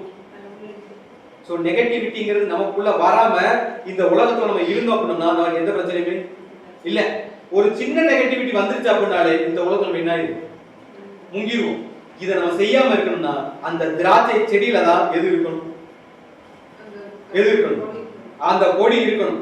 திராட்சை செடியில அந்த கொடி இல்ல அப்படின்னா நம்மளால இந்த லைஃப் என்ன பண்ண முடியாது. சோ அத்தா படி சொல்ற வாசம் 4ஆம் வசனத்துல இருக்கு. என்னில் நிலைத்திருங்கள், நானும் உங்களில் நிலைத்திருப்பேன். கொடியானது திராட்சை செடியில் நிலைத்திராவிட்டால் அது தானாய் கனி கொடுக்க மாட்டாதது போல நீங்களும் என்னில் நிலைத்திராவிட்டால் கனி கொடுக்க மாட்டீர்கள். சோ இந்த ஷிப்ல ஒரு சின்ன ஓட்ட கூட என்ன வந்துடக்கூடாது? வந்துருச்சுன்னா கீழே விழுந்துருவோம். விழுந்துட்டா கனி கொடுக்கறதுக்கு வாய்ப்பே இல்லாம போயிடும். சோ நானே திராட்சை செடி, நீங்கள் கொடிகள். ஒருவன் என்னிலும் நான் அவனிலும் நிலைத்திருந்தால் அவன் மிகுந்த கனிகளை கொடுப்பான். என்னை அல்லாமல் உங்களால் ஒண்ணு என்ன பண்ண முடியாது. ஒண்ணும் தான். சோ அவர்கிட்ட சரண்டர் ஆகாம இல்ல அவர்ல நிலைச்சு இருக்காங்க, நம்மளால இங்க ஏதாவது நிறைவேற்றிக் கொள்ள முடியுமா அப்படின்னு கேள்வி கேட்டோம்னா என்ன பண்ணுது? இங்க எதுவுமே பாசிபிளுக்கு வரவே வராது. சரி வாசிங்க. ஒருவன் என்னில் நிலைத்திராவிட்டால் வெளியே எரியுண்ட கொடியை போல அவன் எரியுண்டு உலர்ந்து போவான். எப்படி போயிடுவானுங்களோ? அவருடைய வசனத்தை கை கொள்ளாம அவர்ல அன்பு செலுத்தாம அவர்களை நிலைத்து இல்லாம இருந்தோம்னா வெளியே எரியுண்டு எரிந்து போகிற சாதாரண ஒரு பதர் மாதிரி கொடி மாதிரி ஆயிடுவான். நீங்க அதை பண்ணிடாதீங்க. சோ நீங்கள் என்னிலும் என் வார்த்தைகள் உங்களிலும் நிலைத்திருந்தால் நீங்கள் கேட்டுக்கொள்வது எதுவோ அது உங்களுக்கு. இது ரெண்டையுமே செய்யாம நீங்க பண்ற பிரேயர்னால யாருக்கும் எந்த பிரயோஜனமும் கிடையாது. சோ நீங்க பண்ணக்கூடிய பிரேயர் கேட்கணும்னா நீங்க ஃபர்ஸ்ட் என்ன பண்ணுங்க, திராட்சை செடியில் எப்படி கொடி இருக்குதோ, ஆனா கொடியோட வேண்டுதல் என்ன, என்கிட்ட நிறைய பழங்கள் வரணுங்கிறதா. ஆனா அது எங்க இருந்தாலும் திராட்சை செடியிலேயே இருக்கணும். திராட்சை செடியை விட்டுட்டு வெளியே போயிட்டா அந்த கொடியில் என்ன வராது. சோ அதுல 8ஆம் வசனம், நீங்கள் மிகுந்த கனிகளை கொடுப்பதினால் என் பிதா மகிமைப்படுவார், எனக்கும் சீஷராய் இருப்பீர்கள். பிதா என்னில் அன்பாய் இருக்கிறது போல நானும் உங்களில் அன்பாய் இருக்கிறேன். என்னுடைய அன்பிலே நிலைத்திருங்கள். எது நினைச்சிருக்கு? பிதா எப்படி அன்பு எனக்கு கொடுத்தார், அந்த அன்பு நான் என்ன பண்ணேன், நான் உறுதியா இருந்தேன். இப்ப அதே அன்பை தான் யாருக்கு கொடுக்குறோம், உங்களுக்கும் கொடுக்குறோம். நீங்க என்ன பண்ணுங்க, சோ நான் என் பிதாவின் கற்பனைகளை கை கொண்டு அவருடைய அன்பினாலே நிலைத்திருக்கிறது போல என்ன சொல்றார்கள். இப்ப நான் எங்க அப்பா மேல அன்பா இருக்கிறேன்னா அது மெயினான காரணம் என்னது, எங்க அப்பா கொடுத்த கற்பனைகள் யாருக்கு தெரியும், எனக்கு தெரியும். அதுக்கு பின்னாடி எங்க அப்பாவோட அன்பு யாருக்கு தெரியும், எனக்கு தெரியும். எங்க அப்பா அந்த உலகத்து மேல வச்சிருக்க அந்த அன்பு யாருக்கு தெரியும், எனக்கு தெரியும். அதை நான் புரிஞ்சுக்கிட்டேன். என்ன பண்ணிட்டேன், இது சும்மா வார்த்தைகளை யார்கிட்ட இல்லை, என்கிட்ட இல்லை. இதை நான் அண்டர்ஸ்டாண்ட் பண்ணிட்டேன், அதை நான் ஃபீல் பண்ணிருக்கிறதுனாலதான் நான் என் பிதாவின் கற்பனைகளை கை கொண்டு அவருடைய அன்பில் நிலைத்திருக்கிறது போல நீங்களும் என் கற்பனைகளை கை கொண்டிருந்தால் என்னுடைய அன்பிலே. சோ கற்பனைகளை கை கொள்ளாம அவருடைய அன்பில் நிலைத்திருக்கிறது. ஏன் இதையெல்லாம் நீங்க செய்யணும் அப்படின்னா, எதுக்கு நீங்க அன்பா இருக்கணும், எதுக்கு என்ன நினைச்சிருக்கணும், எதுக்கு என்னுடைய கற்பனையை கை கொள்ளணும் அப்படின்னா அதுல அடுத்த வருஷம் வாசிக்கணும். என்னுடைய சந்தோஷம் உங்களில் நிலைத்திருக்கும் படிக்கும், உங்கள் சந்தோஷம் நிறைவாயிருக்கும் படிக்கும் இவைகளை உங்களுக்கு சொல்வேன். என்ன சொல்றாங்களோ, இப்ப நான் ரொம்ப சந்தோஷமா இருக்கு. நான் எப்படி இருக்கிறேன், எந்த சந்தோஷத்தை பத்தி பேசுறேன்? இங்க ரெண்டு சந்தோஷம் இருக்கு கிறிஸ்துவுக்கு. என்னது, என்ன சந்தோஷம்? ஒண்ணு அவருடைய கோர்ஸ் என்ன பண்ண போறாரு, முடிக்க போறாரு. ரெண்டு விஷயம். ஒண்ணு என்னன்னா, கேட்டின் மகன் ஒருவன் கெட்டு போனானே அல்லாமல் வேற யாரும் கெட்டு போகலைங்கிற ஒரு சந்தோஷம். ரெண்டாவது, மிகப்பெரிய பாடுகளுக்குள்ள யார் போக போறது, நான் போறேன். இதுக்குள்ள நான் போறேன் அப்படின்னாலே எங்க அப்பா என்னை என்ன பண்றாரு, அக்செப்ட் பண்ண ஆரம்பிச்சார். என்னுடைய இத்தனை வருஷ காலத்தை தேவன் என்ன பண்ணிட்டாரு, அக்செப்ட் பண்ண ஆரம்பிச்சா ஒரு பெரிய சந்தோஷம் யாருக்கு இருக்கு, எனக்கு இருக்கு. ரெண்டு சந்தோஷம் இருக்கு. இந்த சந்தோஷம் எனக்கு எப்ப கம்ப்ளீட் ஆகும் அப்படின்னா, இந்த கோர்ஸ் நான் முடிச்சு 3 நாள் கழிச்சு உயிரோட தான் கம்ப்ளீட் ஆகும். ரைட் தானே? சோ இப்போ எனக்கு இந்த சந்தோஷம் இருக்கு. இந்த சந்தோஷமும் உங்களுக்கு எப்படி கிடைக்கணுமா, நிறைவாய் கிடைக்கணும்னு யாருக்கு ஆசைப்படுறாங்க. சோ இனி வரக்கூடிய இந்த குஷியான பீரியட நீங்க சந்தோஷமா ஏத்துக்கணும் அப்படின்னா, பேதுரு பிரசங்கம் பண்ணாருன்னு பயத்தோட பிரசங்கம் பண்ணிருப்பாரா இல்ல சந்தோஷத்தோட பிரசங்கம் பண்ணிருப்பாரா? ஆனா முன்னாடி இந்த டாஸ்க் புரியல பெருசுல முன்னாடி என்ன இருந்தா மரணம் இருந்துச்சு. அன்னைக்கு ஒரு பணிப்பெண்ணை பார்த்தா பயந்தாரு. முன்னாடி 10,000 பேர் இருந்தாங்க. எத்தனையோ நாட்டு மக்கள் அங்க இருந்தாங்க. ரைட் தானே? அங்க ரோமன் எம்பையர் இருந்திருப்பாரு, சோல்ஜர் இருந்திருப்பாங்க. இந்த மாதிரி சொல்றதை கேட்டா இவர் என்ன பண்ணிடுவாங்க. சோ அதை பத்தின கொஞ்சம் கூட கவலை யாருக்கு இல்லை. ரொம்ப ஹாப்பியா, ரொம்ப ஸ்பிரிச்சுவலா, ரொம்ப ஸ்பீடா ஒரு வேலை யார் பார்த்துட்டு இருந்தாரு, யாரு. சோ அது கிறிஸ்து என்ன சொல்றாருன்னா, இப்ப நான் சந்தோஷமா இருக்கேன். சோ என்னுடைய சந்தோஷம் உங்களில் நிலைத்திருக்கும்படியும் உங்கள் சந்தோஷம் நிறைவா இருக்கும். எப்படி இருக்கணுங்களாமோ, ஃபுல்ஃபில்லா, கன்ஃபியூஷனோட இந்த ஓட என்ன பண்ணாது. சோ நிறைவாய் இருக்கும்படி இவைகள் உங்களுக்கு சொன்னேன். நான் உங்களின் அன்பாய் இருக்கிறது போல நீங்களும் ஒருவர்கள் அன்பாய் இருக்க வேண்டும் என்பதே என்னுடைய கட்டளையே. என்னதான் அப்படின்னா, நான் எப்படி அன்பாய் இருக்கிறனோ அதே நீங்கள் என்ன பண்ணுங்க. ஏன் இதை நான் உங்களுக்கு சொல்றேன்னா, இது எல்லாத்தையும் நான் சொல்லல. என்ன பண்ணல, இந்த ஸ்டேட்மெண்ட்டை நான் எல்லாத்தையும் சொல்லல. ஏன் இதை உங்களை மட்டும் தனிப்பட்டு சொல்றேன் அப்படின்னு பார்த்தோம்னா, அதுல 14ஆம் வசனம் வாசிக்கணும். 13, 14. ஒருவன் தன் சிநேகிதருக்காக தன் ஜீவனை கொடுக்கிற அன்பிலும் அதிகமான அன்பு ஒருவரிடத்திலும் இல்லை. நான் உங்களுக்கு கற்பிக்கிற யாவையும் நீங்கள் செய்வீர்களானால் என் சிநேகிதராய் இருப்பீர்கள். நான் உங்களை என்னவா பார்க்கிறேன், சிநேகிதரா பார்க்கிறேன். நான் எனக்கு உங்களுக்கு நடுவில் என்ன கிடையாது, எந்த சிகிச்சை. எங்க அப்பா என்கிட்ட என்னெல்லாம் சொன்னாரோ அது எல்லாத்தையும் சொல்லிட்டேன், உங்களுக்கு சொல்லிட்டேன். உங்களுக்கு அங்க தனியா ஒரு சேர் இல்லை. ரைட் தானே? நான் எங்க உட்கார்ந்துக்கணும் அங்கேயே உங்களுக்கு உட்கார்றதுக்கு என்ன பண்றேன், நான் ரெடி பண்றேன்னா உங்களை ஃப்ரெண்டா பார்க்கறேன். எந்த ஒரு ஒளிவு மறைவும் இல்லாம எனக்கான எல்லாத்தையும் கொடுக்க என்னவா இருக்கு, நான் ரெடியா இருக்கிறேன். நீங்களே என்னவா பாருங்க. சோ இத கன்ஃபார்ம் பண்றாரு 15ஆம் வசனம். இனி நான் உங்களை ஊழியக்காரர் என்று சொல்லுகிறதில்லை. ஊழியக்காரன் தன் எஜமான் செய்கிறதை அறிய மாட்டான். நான் உங்களை சிநேகிதர் என்றேன். ஏனெனில் என் பிதாவினிடத்தில் நான் கேள்விப்பட்ட எல்லாவற்றையும் உங்களுக்கு அறிவித்தேன். என்ன சொல்லிட்டாங்களாமோ? என் பிதாவின் இடத்துல நான் என்னெல்லாம் கேள்விப்பட்டனோ, என்னெல்லாம் கத்துக்கிட்டனோ அது எல்லாத்தையும் யார்கிட்ட கொடுத்துட்டேன்? உங்கள்கிட்ட கொடுத்துட்டேன்னா நீங்கள் யார் மாதிரி மாறணும்னு ஆசைப்படுறோம்? யார் மாதிரி? திராட்சை செடியில இந்த கொடி என்னவா இருக்கணும், நினைச்சு இருக்கணுங்கிறது மட்டும்தான் என்னுடைய பிரதான ஆசை. நான் ஏன் இதெல்லாம் உங்களுக்கு சொல்றேன்? அதுல 17ஆம் வசனம் வாசிக்கணும். நீங்கள் ஒருவரில் ஒருவர் அன்பாயிருக்க வேண்டும் என்று இவைகளை உங்களுக்கு கற்பிக்கிறேன். ஏன் இதெல்லாம் உங்களுக்கு சொல்றேன்? ஏன் சொல்லிட்டு இருக்காங்களா? நீங்க ஒருவர் அன்பா இருக்கணுங்கிறக்காக தான் இது எல்லாத்தையும் என்ன பண்ணிட்டு இருக்கிறேன், நான் சொல்லிட்டு இருக்கிறேன்னு சொல்லிட்டு. ஏன் அப்படின்னு பார்க்கும்போது இவ்வளவு மோட்டிவேட் பண்ண வேண்டிய அவசியம் அதுல 18ஆம் வசனம் வாசிக்கணும்.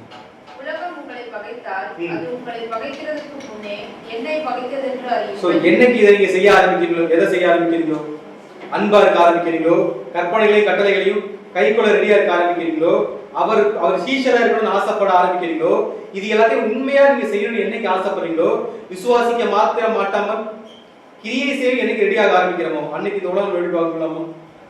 உலகம் உங்களை பகைத்தால் அது உங்களை பகைக்கிறதுக்கு முன்னே என்ன பகைச்சது நீங்க தெரிஞ்சுக்கங்க. நீங்கள் உலகத்தாரா இருந்தால் உலகம் தன்னுடைய என்ன இருக்கும், சிநேகித்திருக்கும். நீங்கள் உலகத்தாரா இராதபடினாலும் நான் உங்களை உலகத்திலிருந்து தெரிந்து கொண்டபடினாலும் உலகம் உங்களை என்ன பண்ணுது? இதெல்லாம் ஏன் உங்களுக்கு சொல்றேன் அப்படின்னா அதை 17ஆம் வசனத்தை படி வாசிக்கணும். நீங்கள் ஒருவரில் ஒருவர் அன்பாயிருக்க வேண்டும் என்று இவைகளை உங்களுக்கு கற்பிக்கிறேன். சோ இந்த பிரச்சனை எல்லாமே வரும். இது எல்லாம் வரும்போது நீங்க எப்படி இருக்கு? ஒண்ணா இருக்கு. ஒருத்தரோட என்ன முடியாது. நீங்க தனியா இதை என்ன பண்ண முடியாது. இதை நான் தனியா ஃபேஸ் பண்ணல. நீங்க இதை ஃப்ரீயா வீட்டுல படிச்சு பாத்தீங்கன்னா நான் இங்க தனியா இருக்க போறது இல்லை. நீங்க என்னை விட்டு போயிருவீங்கன்னு இருப்பாரு. நீங்க எல்லாம் என்ன நினைப்பீங்க? நீங்க எல்லாரும் சிதறுண்ட ஆடுகளை போல என்னை விட்டு போயிருவீங்க. நான் தனியா தான் இருப்பேன். ஆனால் என்னவா இருக்க மாட்டேன். நான் தனியா இருக்க மாட்டேன். என் பிதா யார் கூட இருப்பார்? என் கூட இருப்பார். ஆனா இப்ப நான் உங்களை விட்டுட்டு என்ன பண்ண போறேன்? போறேன். நீங்கள் ஒரு குஷியான பீரியட்ல போறீங்க. ஒரு நெருக்கடியான காலப்பகுதியில போறீங்க. நீங்கள் தனிமையை ஃபீல் பண்ணாம இருக்கணும்னா நீங்க எப்படி அன்பா இருக்கணும்? எப்போ ஒருத்தர் என்ன பண்ணிடாது, விட்டு கொடுத்துறாது. நீங்க உங்க ஒன்னஸ்ல எவ்வளவு ஸ்ட்ராங்கா இருக்கீங்களோ அந்த அளவு நீங்க உலகத்தை எழுதி செய்யணும். உலகம் உங்களை பகைத்தால் அதெல்லாம் கண்டுக்காது. ஏன்னா உங்களை பகைக்கிறப்ப யாரை பாதிச்சிருக்கு? நீங்க தைரியமா இருங்க, ஒருவரோட ஒற்றுமையா இருங்க, அன்புல எப்படி இருக்கு நினைச்சிருங்க. இது எல்லாம் நடக்குற காத்தா இதெல்லாம் என்ன பண்ணிட்டு இருக்கிறேன்? நான் உங்களில் அன்பா இருந்தது போல நீங்கள் எப்படி இருக்கு? ஒருவர் அன்பா இருங்கள் அப்படின்னு சொல்ற. சோ அந்த அன்பு நமக்கு இல்லாம நம்மளால இந்த ஓட்டத்தை ஓடி முடிக்க முடியுமா? ஒரு கேள்வி கேட்டோம்னா முடியும். இதெல்லாம் ஏன் அவர் மட்டும் சொல்லிட்டு இருக்கிறார் அப்படின்னா அப்படியே வாசிக்கலாம். யோவான் 16ஆம் அதிகாரம் 1 சில வசனம். நீங்கள் இடர் அடையாதபடிக்கு இவைகளை உங்களுக்கு சொன்னேன். எதுக்கு சொல்லிட்டு இருக்காங்களாமா? ஆமா, உலக பகைப்பு தான். நீங்க உலகத்தாரா இருந்தா உங்களை சேவிச்சிருப்பாங்க. ஆனா உங்களை யாரும் என்ன பண்ண மாட்டாங்க.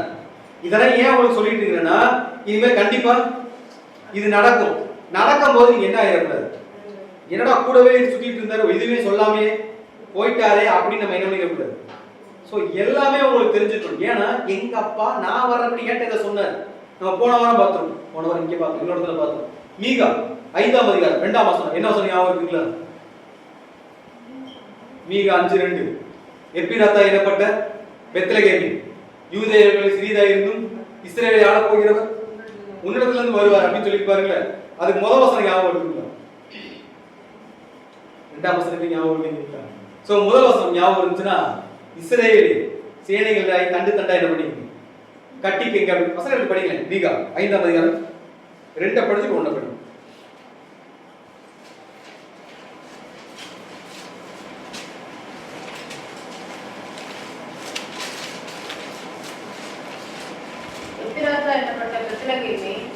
நீ யூதேயாவில் உள்ள ஆயிரங்களுக்குள்ளே சிறியதாயிருந்தும் இஸ்ரவேலை ஆளப் போகிறவர் உன்னிடத்திலிருந்து புறப்பட்டு என்னிடத்தில் வருவார். அவருடைய புறப்படுதல் அநாதி நாட்களாகிய பூர்வத்தினுடைய. இது எதை பத்தி பேசிட்டு இருக்காரு? இது எதை பத்தி பேசிட்டு இருக்காரு? கேட்கிற கேள்வி கேட்குதா கேட்கலீங்களா? இந்த சம்பவம் எதை குறித்து பேசிட்டு இருக்காருன்னு கேட்குறேன். கிறிஸ்துவுடைய பிறப்பை பத்தி பேசியிருக்காரு. அப்ப இதுக்கு முன்னாடி வசனம் படிக்காம சொல்லுங்க. இதுக்கு முன்னாடி வசனம் என்ன பேசியிருக்கணும்? ஒரு ஸ்டோரி சொல்ல ஆரம்பிக்கணும்னு வச்சுக்கோமே. ஒரு ஸ்டோரி சொல்ல ஆரம்பிக்கிறோம்னா இந்த சம்பவத்தை சொல்றோம், இந்த மாதிரி பிறக்க போறா அப்படின்னா நம்ம என்ன சொல்லி ஆரம்பிக்கணும்? எப்படி பிறப்பாரு அப்படின்ற மாதிரி ஆரம்பிக்கணும். ஆனா என்ன ஆரம்பிச்சிருப்பாரு? இப்போ 1ஆம் வசனம் வாசிக்கணும். சேனைகளுடைய நகரமே இப்போது தண்டு தண்டாக கூடிக்கொள், நமக்கு விரோதமாக முற்றுகை போடப்படும். இஸ்ரவேலுடைய நியாயாதிபதியை கோலினால் கன்னத்திலே அடிப்பார். என்ன பண்ணுவாங்களாம்? சோ பிறக்கிறதுக்கு முன்னாடியே கிறிஸ்துவோட சொன்ன ஸ்டேட்மெண்ட் என்ன? நீ எதுக்கு தான் போற? அடி வாங்கத்தான் போறீங்க. எதுக்கு தான் பூமிக்கு போனா அடி வாங்கத்தான் போறீங்க. அப்படி போறப்ப நீங்க ஆந்திவே பர்பஸ் என்னதான்? அடி வாங்கறதா. பட் ஆந்திவே நீ எங்க பிறக்க போறீங்க? யூதேயாவுல என்ன போறீங்க? பிறக்க போறீங்க. கிறிஸ்துவிட தேவன் என்ன சொன்னாரோ இப்ப அதே மாதிரி ஒரு அப்ரோச் தான் கிறிஸ்து யார்ட்ட பண்றாரு? சீஷர்கள்ட்ட. நீங்க அடி வாங்க தான் போறீங்க. பட் பேனிக் ஆகாதீங்க. என்ன நீங்க பேனிக் ஆக கூடாதுன்னு தான் நான் உங்களுக்கு முன்கூட்டியே சொல்றேன். ஏன்னா எங்க அப்பா ஆளுங்க எனக்கு என்ன பண்றாரு? நான் பிறக்கிறதுக்கு முன்னாடியே எதுக்கு பிறக்க போறேன்னு சொல்லிட்டாரு. அதே மாதிரி நீங்கள் இதெல்லாம் செஞ்சா இது எல்லாம் கண்டிப்பா உங்களுக்கு நடக்கும். ஏன் உங்களுக்கு இதெல்லாம் சொல்லிட்டு இருக்கிறேன்னா, நீங்கள் இடர்கள் அடையாதபடிக்கு இவைகளை உங்களுக்கு சொன்னேன். அவர்கள் உங்களை ஜெப ஆலயங்களுக்கு என்ன ஆகுங்களாம்? நீங்க எதுக்குள்ள போகணும்னு ஆசைப்படுறீங்களோ அதுக்குள்ளே உங்களை என்ன விட மாட்டாங்க. சோ ஜெப ஆலயங்களுக்கு உங்களை புறம்பாக்குவார்கள். மேலும் உங்களை கொலை செய்கிறவன் நான் தேவனுக்கு தொண்டு செய்யும்ன்ற சொல்ற மாதிரி ஒரு காலம் வருமாமா. எப்படிப்பட்ட காலம் வருமாமா? உண்மையா கிறிஸ்துவை ஜீவியத்தை யாரெல்லாம் ஜீவிக்கிறாங்களோ அவங்களை கொல்றதா தேவனுக்கு உகந்த காரியம்னு சொல்லி உங்களை கொல்றதுக்கும் என்ன பண்ணுவாங்க? வருவாங்க. ஏன் இவங்க எல்லாம் இப்படி பண்றாங்க அப்படின்னு பார்த்தோம்னா அதிலே 3ஆம் வசனம். சோ நீங்க நீதியான வாழ்க்கையை வாழுங்க. உங்களை கேலி பேசுவாங்க, உங்களை அவமானப்படுத்துவாங்க, துன்பப்படுத்துவாங்க, அடிப்பாங்க, கொல்லுவாங்க. இதெல்லாம் ஏன் அவங்க செய்யறாங்கன்னா அவங்களுக்கு நீங்க என்ன கையில வச்சிருக்கீங்கன்னு தெரியாது.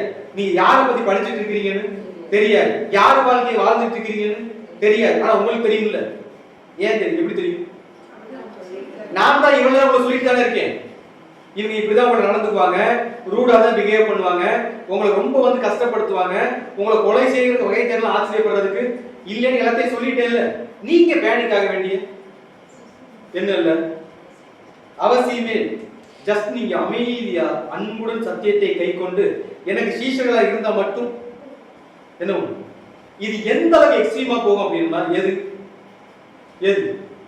கிறிஸ்துவை பின்பற்றுறதுனால நமக்கு வரக்கூடிய இந்த கஷ்டங்கள் இல்ல துன்பங்கள் இல்ல பாடுகள் எந்த அளவுக்கு எக்ஸ்ட்ரீமா போகும் அப்படின்னா அதுல 20 இருந்து 24 வரைக்கும். மெய்யாகவே நான் உங்களுக்கு சொல்கிறேன், நீங்கள் அழுது புலம்புவீர்கள், உலகமோ சந்தோஷப்படும். எப்படி இருக்குங்களாமா? கிறிஸ்து போயிட்டார் அப்படின்னா அதுக்கப்புறம் வரக்கூடிய பாடுகள் நம்மளால தனியா நம்ப முடியாது. சோ அது எந்த அளவுக்கு பீக்ல இருக்கும்னா நீங்கள் அழுது புலம்புவீர்கள், உலகமும் யோசிச்சு பாருங்களேன். ஒருத்தர் அழுதா சுத்தி நிக்கிறவங்க என்ன பண்ணுவாங்க? யாராவது போய் நான் ஆதரவு சொல்லுவாங்க, ஏப்பா அழுகுற அப்படின்னு கேட்பாங்க. ஆனா என்ன பிரச்சனைனாவது சொல்லு அப்படிம்பாங்க. அப்படியே இல்லைன்னா கண்டுக்காம என்ன பண்ணிடுவாங்க, நமக்கு எதுக்கு வம்பு. ஆனா யாரும் சிரிச்சு என்ன பண்ண மாட்டாங்க. ஆனா இப்ப யாருக்குமே நடக்காது. யாருக்கு நடக்குமா? உங்களுக்கு நடக்கும். நீங்கள் அழுது புலம்புவீர்கள், ஆனா உலகமும் சந்தோஷப்படும். நீங்கள் துக்கப்படுவீர்கள், ஆனாலும் உங்கள் துக்கம் எப்படி மாறலாம்? சோ உங்களுக்கு வரக்கூடிய துக்கத்தை குறிச்சோ பிரச்சனையை குறிச்சோ உங்களுக்கு என்ன கிடையாது. ஏன்னா நீங்க யாரில் அன்பு செலுத்துறீங்க அப்படின்னா அவர்ல அன்பு செலுத்துற வரைக்கும் உங்களுக்கு எந்த பிரச்சனையும் வராம யார் பார்த்துப்பா. அதுல அப்படியே அர்த்தம் வாசிக்கலாம். ஸ்திரீயானவளுக்கு பிரசவகாலம் வந்திருக்கும் போது அவள் துக்கமடைகிறாள். பிள்ளை பெற்ற உடனே ஒரு மனுஷன் உலகத்தில் பிறந்தான் என்கிற சந்தோஷத்தினால் அப்புறம் உபத்திரவத்தை நினைக்கிறாள். சோ இந்த பெயின் எவ்வளவு நாளைக்கு வரைக்கும்? ஆமா, உங்களுக்கு கிறிஸ்து உருவாகும் அளவு கர்ப்ப வேதனை அந்த கிறிஸ்து பிறக்கிற வரைக்கும் தான். நம்ம புது சிருஷ்டியா மாற வரைக்கும் தான். புது சிருஷ்டியானா பேப்டிசம் எடுத்தோம்ல அப்ப இல்ல, முழுமையா கிறிஸ்துவுடைய சரீரத்துல அவருடைய அவயவமா போய் இணையற வரைக்கும் தான். இணைஞ்சிட்டோம் அப்படின்னா அதுக்கப்புறம் எந்த பிரச்சனையும் யாருக்கு இல்லை, நமக்கு இல்லை. சோ ஸ்திரீயானவளுக்கு பிரசவ காலம் வந்திருக்கும் போது அவள் துக்கம் அடைகிறாள். பிள்ளை பெற்ற உடனே ஒரு மனுஷன் உலகத்தில் பிறந்தான்ங்கிற சந்தோஷத்தினாலே அப்புறம் உபயத்திரத்தை என்ன நினைக்கிறதுக்கான ஆப்ஷனே இருக்காது. அது 22. அதுபோல நீங்களும் இப்பொழுது துக்கமடைந்திருக்கிறீர்கள், நான் மறுபடியும் உங்களை காண்பேன், அப்பொழுது உங்கள் இதயம் சந்தோஷம். என்ன சொல்றாங்களாமா? இப்போ நீங்க கஷ்டப்பட்டு இருக்கீங்க, நான் போயிடுவேன், இனிமேல் நிறைய பிரச்சனை வரப்போகுதுன்னு நினைச்சு என்ன இருக்கீங்க, கஷ்டப்பட்டு இருக்கீங்க. கொஞ்ச நாளைக்கு இதை ஃபேஸ் பண்ணுங்க. என்ன பண்ணுங்க? கொஞ்ச நாளைக்கு நீங்க இதை ஃபேஸ் பண்ணுங்க. நான் மறுபடியும் உங்களை காண்பேன், அப்பொழுது உங்கள் இதயம் என்ன பண்ணும்? சந்தோஷப்படும். அப்ப உங்கள் சந்தோஷத்தை ஒருவனும் உங்களிடத்தில் என்ன பண்ண மாட்டாங்களோ எடுத்து போட மாட்டார். அந்த நாளிலே நீங்கள் என்னிடத்தில் ஒன்றும் கேட்க மாட்டீர்கள் அப்படின்னா ஏன் கேட்க மாட்டோம்? அதுக்கப்புறம் கேட்கறதுக்கு நமக்கு நீடே இருக்காது. நமக்கு வேணுங்கிறது அவர் மட்டும்தான். அவரே நம்ம கூட இருக்கும்போது வேற என்ன நமக்கு? சோ ஒண்ணுமே நீங்க கேட்க மாட்டீங்க. மெய்யாகவே நான் உங்களுக்கு சொல்லுகிறேன், நீங்கள் என் நாமத்தினாலே என் பிதாவினிடத்தில் கேட்டுக்கொள்வது எதுவோ அதை உங்களுக்கு என்ன பண்ணுவார்? கண்டிப்பா கண்டிப்பா என்ன பண்ணுவார்? கண்டிப்பா தருவார். நீங்க அவர்கிட்ட கேட்டா மட்டும். யார் நாமத்தினால? வெறுமனை கேட்டா கிடைக்குமா? கற்பனைகளை அவர் அன்பு கொண்டு அவருடைய கற்பனைகளை கை கொண்டு என் நாமத்தின் நிமித்தம் என் பிதாவிடத்தில் கேட்டுக்கொள்வது எதுவோ அது கண்டிப்பா அவங்களுக்கு அவர் சமீபமா இருப்பார். நமக்கெல்லாம் இருப்பார், மற்றவங்களுக்கெல்லாம் அவர் ரொம்ப தூரமா இருப்பார். அவர் பார்க்கவே நமக்கு முடியாது அப்படிங்கிறதுல யார் இருப்பார்? யார் இருப்பார்? சோ இனி என்ன நடக்க போகுது என்னன்னா, இது எல்லாம் சொல்லி முடிச்சிட்டாரு. இதுக்கெல்லாம் ரெடி ஆயிட்டனாலே அடுத்து பிரார்த்தத்துக்கு யார் போயிடுவோம்? கிறிஸ்து போன மாதிரியே எப்படி போயிடும் அப்படின்னு பார்த்தா மாதிரி 32ல இருந்து சில வசனம் 32 33 இதோ நீங்கள் சிதறுண்டு அவனவன் தன் இடத்துக்கு போய் என்னை தனியே விட்டுவிடும் காலம் வரும். எப்படி விட்டு போயிடுவாங்களா? இதோ நீங்கள் சிதறுண்டு அவனவன் தன் இடத்துக்கு போய் என்னை தனியே விட்டுவிடும் காலம் வரும். அது இப்பொழுதே வந்திருக்கிறது. ஆனாலும் நான் தனித்திரேன், என் பிதா யாரோட இருக்காரு? இதே மாதிரி யாருக்கு நடக்கும்? தலைக்கு நடந்துச்சுன்னா சரீரத்துக்கு நடக்கும். நீங்க யார் நம்புறீங்களோ, யார் நேசிக்கிறீங்களோ, யார் நல்லா இருக்கணும்னு ஆசைப்படுறீங்களோ அவங்க எல்லாரும் உங்களை தனித்தனியா அப்படின்னு என்ன பண்ணணும்? அவங்க போயிடுவாங்க. ஆனா நீங்க அவருடைய சத்தியத்திலையும் கட்டளைகளையும் அன்பையும் நிலைச்சிருந்தா நீங்க எப்படி இருக்க மாட்டீங்க. ஏன்னா என்ன எங்க அப்பா என்ன பண்ணும்? தனியா இருக்க எங்க அப்பா என் கூட இருந்த மாதிரி நானும் எங்க அப்பா உங்க கூட இருப்போம். அதுக்கு நீங்க செய்ய வேண்டிய விஷயம் என்னன்னா, அன்புடன் சத்தியத்தை என்ன பண்ணுங்க கை கொண்டு அவருக்கு சீஷரா இருந்து ஒருவர் அன்பு செலுத்துறவங்களா இருந்தா மட்டும் போதும். வேற எந்த ஒரு குவாலிஃபிகேஷன் யாருக்கு தேவை? நமக்கு தேவை. இதை மட்டும் செஞ்சா கடைசி வரைக்கும் யார் உங்கள்ட்ட இருக்க? இதை ஏன் உங்களுக்கு சொல்றேன் அப்படின்னா அது 33 என்னிடத்தில் உங்களுக்கு சமாதானம் உண்டாயிருக்கும் பொருட்டு இவைகளை உங்களுக்கு சொன்னேன். உலகத்தில் உங்களுக்கு உபத்திரவம் உண்டு, ஆனாலும் திடன் கொள்ளுங்கள், நான் உலகத்தை ஜெயித்தேன். எதை பத்தி நீங்க என்ன வேண்டாம். ஏன்னா நான் என்ன ஆயிட்டேன்? நான் ஜெயிச்சிட்டேன். இதே ஓட்டம் தான் யாருக்கும்? உங்களுக்கும். நீங்க தைரியமா என் கூட ஓடினீங்கன்னா நீங்களும் கண்டிப்பா ஜெயிச்சிடலாம். இதெல்லாம் சொல்லி முடிச்சுட்டு இதோட எந்த அதிகாரம் முடியும்? இதுக்கு அடுத்து என்ன அதிகாரம் ஸ்டார்ட் பண்ணும்? 17 என்ன அதிகாரம் ஞாபகம் இருக்குங்களா? ஒரு தகப்பன் ஸ்தானத்துல இருந்து இந்த மனுஷன் இந்த சீஷர்களுக்கு என்னெல்லாம் செய்ய முடியுமோ எல்லாத்தையும் சொல்லி முடிச்சிட்டாரு.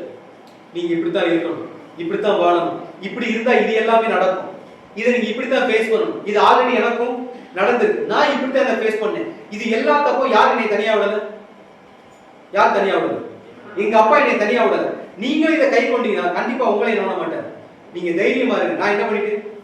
ஜெயிச்சிட்டேன்னு சொல்லிட்டு இவ்வளவு வரை மோட்டிவேஷன் பண்ணதுக்கு அப்புறமே கூட கிறிஸ்து இதை அப்படியே விட்டுட்டு அடுத்த கட்டத்துக்கு போயிட்டாரு அப்படின்னு கேட்டா கிடையாது. இப்ப இவங்களுக்கு முடிச்சிட்டு இந்த ரெக்வஸ்ட அப்படியே யார்கிட்ட வைப்பார் அப்படின்னு பார்ப்பது? யார்கிட்ட வைப்பாரு? பிதாவே தேவன் வைப்பார். அப்பா நீங்க சொன்ன வேலை என்ன பண்ணிட்டேன், நான் முடிச்சிட்டேன். இனிமேல் இவங்க எப்படி இருக்க போறாங்க? தனியா இருக்க போறாங்க. இனிமேல் நான் எங்க கூடத்துல இருக்க போறேன், நான் உங்கள்கிட்ட வர போறேன். இனி இவங்க தனியா இருக்க போறாங்க. இவ்வளவு நாள் என்னை எப்படி பார்த்துக்கிட்டீங்களோ அப்படி இவங்களையும் பார்த்துக்கணும்னு சொல்லிட்டு நம்ம ஆல்ரெடி பார்த்துக்கோம். முடிஞ்சா அடுத்தவரோட பார்க்கலாம். ஒரு பெரிய ஒரு பிரேயர், ஒரு அதிகாரம் மொத்தமே ஆண்டவர் இயேசு கிறிஸ்து பண்ண ஒரு பிரேயர். முழுக்க முழுக்க கிறிஸ்துவை கை கொண்டு கிறிஸ்துவினிடத்தில் அன்பு செலுத்தி அவர் நிமித்தம் அவருடைய பாடுகளை யாரெல்லாம் செய்ய ரெடியா இருக்காங்களோ அவங்களுக்கு மட்டும் அப்ளை ஆகிற மாதிரி ஒரு பெரிய பிரேயர் யார் பண்ணிருக்கோம் அப்படின்னு யார் பண்ணுங்க. சோ அந்த என்டையர் பிரேயர் என்னன்னு பின்னாடி பார்க்கலாம். சோ கன்க்ளூஷன் மட்டும் பார்க்கணும்னா 23ஆம் வசனம் 24ஆவது வசனம்.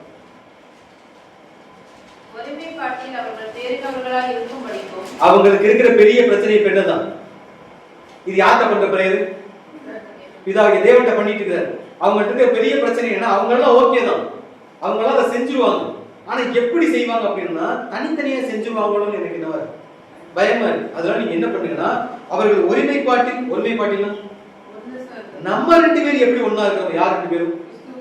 நானும் பிதாவும் ஒன்றா இருக்கிறது போல நீங்களும் எப்படி இருக்கு ஒன்றா இருக்குன்னு சொன்னாங்க. நம்ம 2 பேரும் எப்படி ஒன்னா இருக்கிறோமோ அவர்களும் ஒருமைப்பாட்டில் அவர்கள் தேர்வுகளா இருக்கும் படிக்கும் என்னை நீர் அனுப்பினதையும் நீர் என்னில் அன்பாய் இருக்கிறது போல அவர்களிலும் அன்பாய் இருக்கிறதையும் உலகம் அறியும்படிக்கு நான் அவர்களிலும் நீர் என்னிலும் இருக்கும்படி என்ன பண்ண.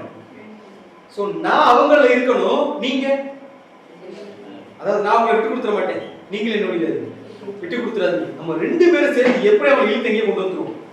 அங்க கொண்டு வந்து இது எப்படி பிரேயர்னு சொல்ல முடியாது. அவங்க அப்பாட்ட அவரால் எவ்வளவு கெஞ்ச முடியுமோ ரெக்வஸ்ட் மோட்ல தான் இந்த மொத்த பிரேயர் இருக்கு. சோ அதை அடுத்த வருஷம் வாசிக்கலாம். பிதாவே உலகத்தோற்றத்திற்கு முன் நீர் என்னில் அன்பாய் இருந்தபடியினால் நீர் எனக்கு தந்த என்னுடைய மகிமையை நீர் எனக்கு தந்தவர்கள் காணும்படியாக நான் எங்கே இருக்கிறேனோ அங்கே அவர்கள். இந்த சப்ஜெக்ட் நம்ம பார்த்தோம். இந்த சப்ஜெக்ட்ல இந்த வசனத்தை எக்ஸ்பிளைன் பண்ணுங்க. நீர் உலக தோற்றம் முதல் அப்படின்னு சொல்லியிருப்பாரு. இந்த ஸ்டேட்மெண்ட் ஞாபகம் இருக்குங்களா? 24ஆம் வசனம், பிதாவே உலக தோற்றத்திற்கு முன் நீர் என்னில் அன்பாய் இருந்ததினால் அப்படி ஆரம்பிக்கிற. என் மேல அன்பு வச்சுதானே இந்த உலகத்தை படைச்சீங்க. எந்த உலகத்தை? இவங்களையும் சபையாக்கணும்னு ஆசைப்பட்டீங்க. இது இப்ப நடக்கணும்னா இது லாஸ்ட் டைம். இப்ப விட்டுட்டோம்னா இனி இதை என்ன பண்ண முடியாது, என்ன பண்ண முடியாது, சரி பண்ணிடவே முடியாது. அதனால இதாவே உலக தோற்றத்திற்கும் நீர் என்று அன்பாய் இருந்தபடினால் நீர் எனக்கு தந்த என்னுடைய மகிமையை நீர் எனக்கு தந்தவர்கள் காணும்படியாக நான் எங்கே இருக்கிறேனோ அங்கே அவர்களும் என்னுடனே இருக்கும்படி என்ன பண்றேன், இருக்க விரும்புகிறேன். எனக்கு ஒரே ஒரு ஆசை தான், என்னதான், இவங்களும் என்னுடைய எங்க இருக்கணும், நான் அங்க வந்து இருக்க போறேன்ல, அதே மாதிரி இவங்களும் வந்து இருக்கணும்னு. அதாவது அவங்களை மோட்டிவேட் பண்ணிட்டு எப்படியாவது ஓடுனாலும் அவர் சொல்லல, என்ன பண்ணல, அம்போடு விட்டுட்டு போல. அவங்கள மோட்டிவேட் பண்ண வேண்டிய முடிச்சுட்டு அதுக்கப்புறம் ரெக்வஸ்ட் எங்க போயிட்டு நான் மோட்டிவேட் பண்ணிட்டு அவங்க ஓடிடுவாங்க.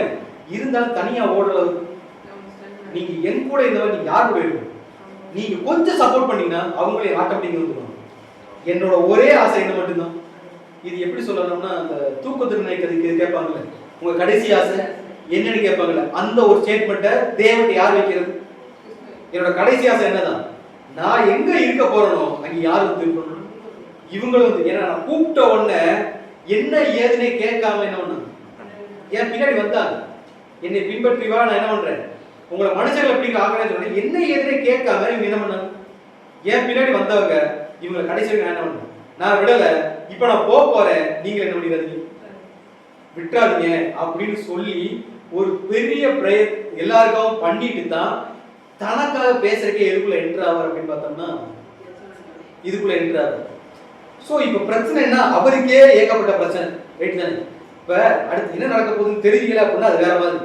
என்கிட்ட யாருக்கு தெரியும், தெரியும் என்னை இடிச்சுட்டு அழுத்து இடிச்சுட்டு போக போறாங்க, நீங்க எல்லாம் விட்டு ஓடி போயிருக்கீங்க, நான் மட்டும் அனாதை நிற்க போறேன், என்னை அரெஸ்ட் பண்ணுவாங்க, அடிக்க போறாங்க, கொல்ல போறாங்க, சிலுவையில போடுவாங்க, ஒரு பெரிய ஒரு இக்கட்டான ஒரு சூழ்நிலை யார் போக போறது, நான் போக போறேன் அப்படிங்கிற சூழ்நிலை.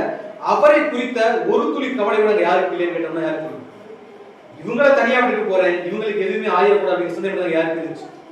பிதாவையே தேவனுக்கு இருந்துச்சு, ஆண்டரை மெயினா ஆண்டரை இயேசு கிறிஸ்துக்கு எந்த ஒரே சிந்தனை அது மட்டும்தான். ஸோ அதுக்காக அவரால் எவ்வளவு எஃபர்ட் போட முடியுமோ அந்த எஃபோர்ட்டை 100% முழு மனசோட அவருடைய முதல் கட்டளை இன்பின் பிரமாணத்தில் பிதாவையே தேவனிடத்தில் முழு இருதயத்தோடும் முழு ஆத்மாவோடும் முழு பலத்தோடும் நீங்க தொழுது சொன்னார்ல, அதை எங்க பண்ணி காட்டியிருப்பாருன்னா இந்த செவத்துல பண்ணி காட்டியிருப்பாரு. நான் செஞ்சுட்டேன், எனக்கா இது ஒண்ணு மட்டும் கடைசி நீங்க மட்டும் செய்யுங்கன்னு அவங்களோட சீஷர்களை கொடுத்து தேவனுடைய கையில ஒப்பு கொடுத்துட்டு போற மாதிரி ஒரு விஷயத்தை யார் பண்ணி முடிப்பா, யார் பண்ணி முடிப்பாங்க, கிறிஸ்து பண்ணி முடிப்பாரு. ஸோ அந்த அளவுக்கு உண்மையான ஒரு ஓட்டத்தை அவர் ஓடி முடிச்சு அதை டெமோவா தான் யாரு காட்டியிருப்பாரு, யாரு காட்டி.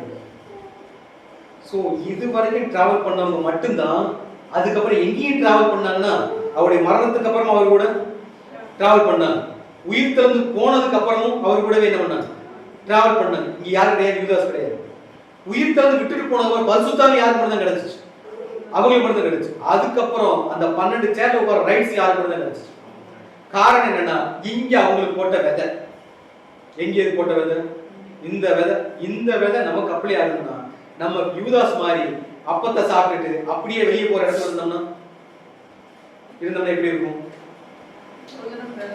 நமக்கு எதுவுமே இங்க கிடைக்காது. என்ன கிடைக்காது, அவரோட இவ்வளவு பெரிய கவுன்சிலிங் கிடைக்காது, இவ்வளவு பெரிய ஆறுதல் கிடைக்காது, இவ்வளவு பெரிய தேர்தல் கிடைக்காது, அவங்க அப்பாட்ட பண்ண பிரேயர்ல நமக்கு ஒரு பங்களிப்பும் இருக்காது. நமக்கு எந்த ஒரு பார்ட்டிசிபேட்டே இல்லாம நம்ம வாய்ட்டு போயிட்டு யூதாஸ் மாதிரி 4 வந்து செத்தான்ற இடத்துக்கு போயிட வேண்டிய பேரு மாதிரி ரசிக்கிறது யாருக்க முடியாது, நம்ம போகவே முடியாது. ஸோ நம்ம கடைசியா படிக்க வேண்டிய ஒரு வசனம் என்னும்போது எபிரேயர் 12ஆம் அதிகாரம் 25ல இருந்து 25ஆம் வசனம், சரி 15ல இருந்து 17 வரை. ஒருவனும் தேவனுடைய கிருபையை இழந்து போகாத படிக்கும் யாவொரு கசப்பான வேர் முளைத்தெழும்பி கலக்கம் உண்டாக்குகிறதினால் அநேகர் தீட்டுப்படாத படிக்கும். யாருக்கு நடந்த மாதிரி? எபிரேயர் 12ஆம் அதிகாரம் 15ஆம் வசனம் யாருக்கு நடந்த மாதிரி?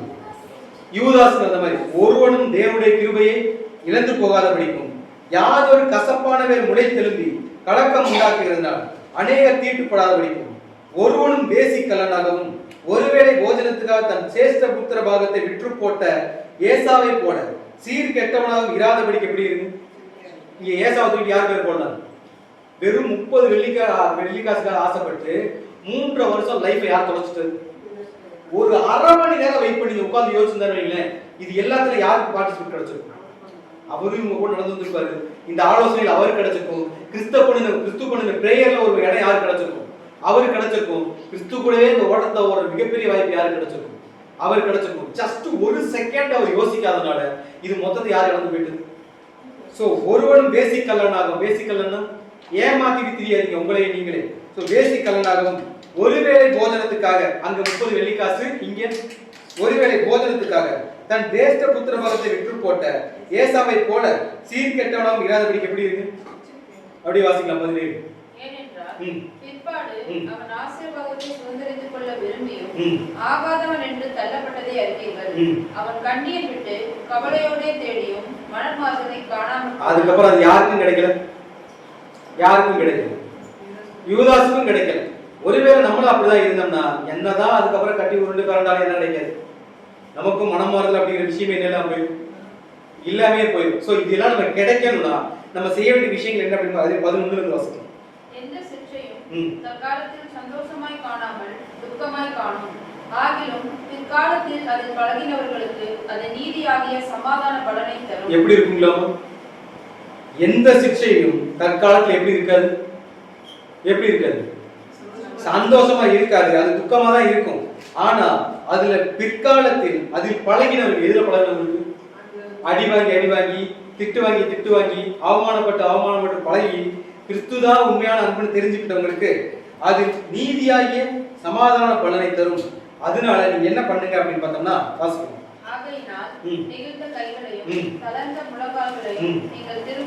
என்ன பண்ணுங்க? ஃபர்ஸ்ட் இப்போ உங்க கையால எப்படி இருக்குங்களா? கையால எப்படி இருக்கு? நெகிழ்ந்து போச்சுன்னா இந்த கையினால எதையும் என்ன பண்ண முடியும்? தூக்க முடியல. கைங்கிறது நம்ம சத்தியத்தை அடையாளம் வச்சு பேசுவோம். கிரியை. இந்த கையினால இப்ப வரைக்கும் நம்ம என்ன பண்ணல? ஒரு கிரியையுமே பண்ணல. கை எப்படி ஆச்சுங்களா? நெகிழ்ந்து கிரிப்பா இல்ல. இந்த கையில எந்த கிரியை என்ன பண்ண முடியல. அப்படித்தான் நம்ம கை இருக்கு. அதே மாதிரி நம்முடைய கால் எப்படி இருக்குங்களாமா? தளர்ந்த முழங்கால். தேவனை நோக்கி போகக்கூடிய அந்த நடைய நம்மளால என்ன பண்ண முடியல. நீதியான பாதையில நம்மளால போக முடியாத மாதிரி தான் இருக்குது. நீங்க என்ன பண்ணுங்க? சாகையினால் நெகிழ்ந்த கைகளையும் தளர்ந்த முழங்கால்களையும் நீங்கள் திரும்ப நிறுத்தி முடமாய் இருக்கிறது பிசகி போகாதபடிக்கு என்னமா இருக்கலாமா? இப்ப எப்படித்தான் இருக்கு உங்க கால்? முடமா இருக்கு. ஆனா இது மொத்தமா வீணா போறதுக்கு முன்னாடியே நீங்க அதை என்ன பண்ணுங்க?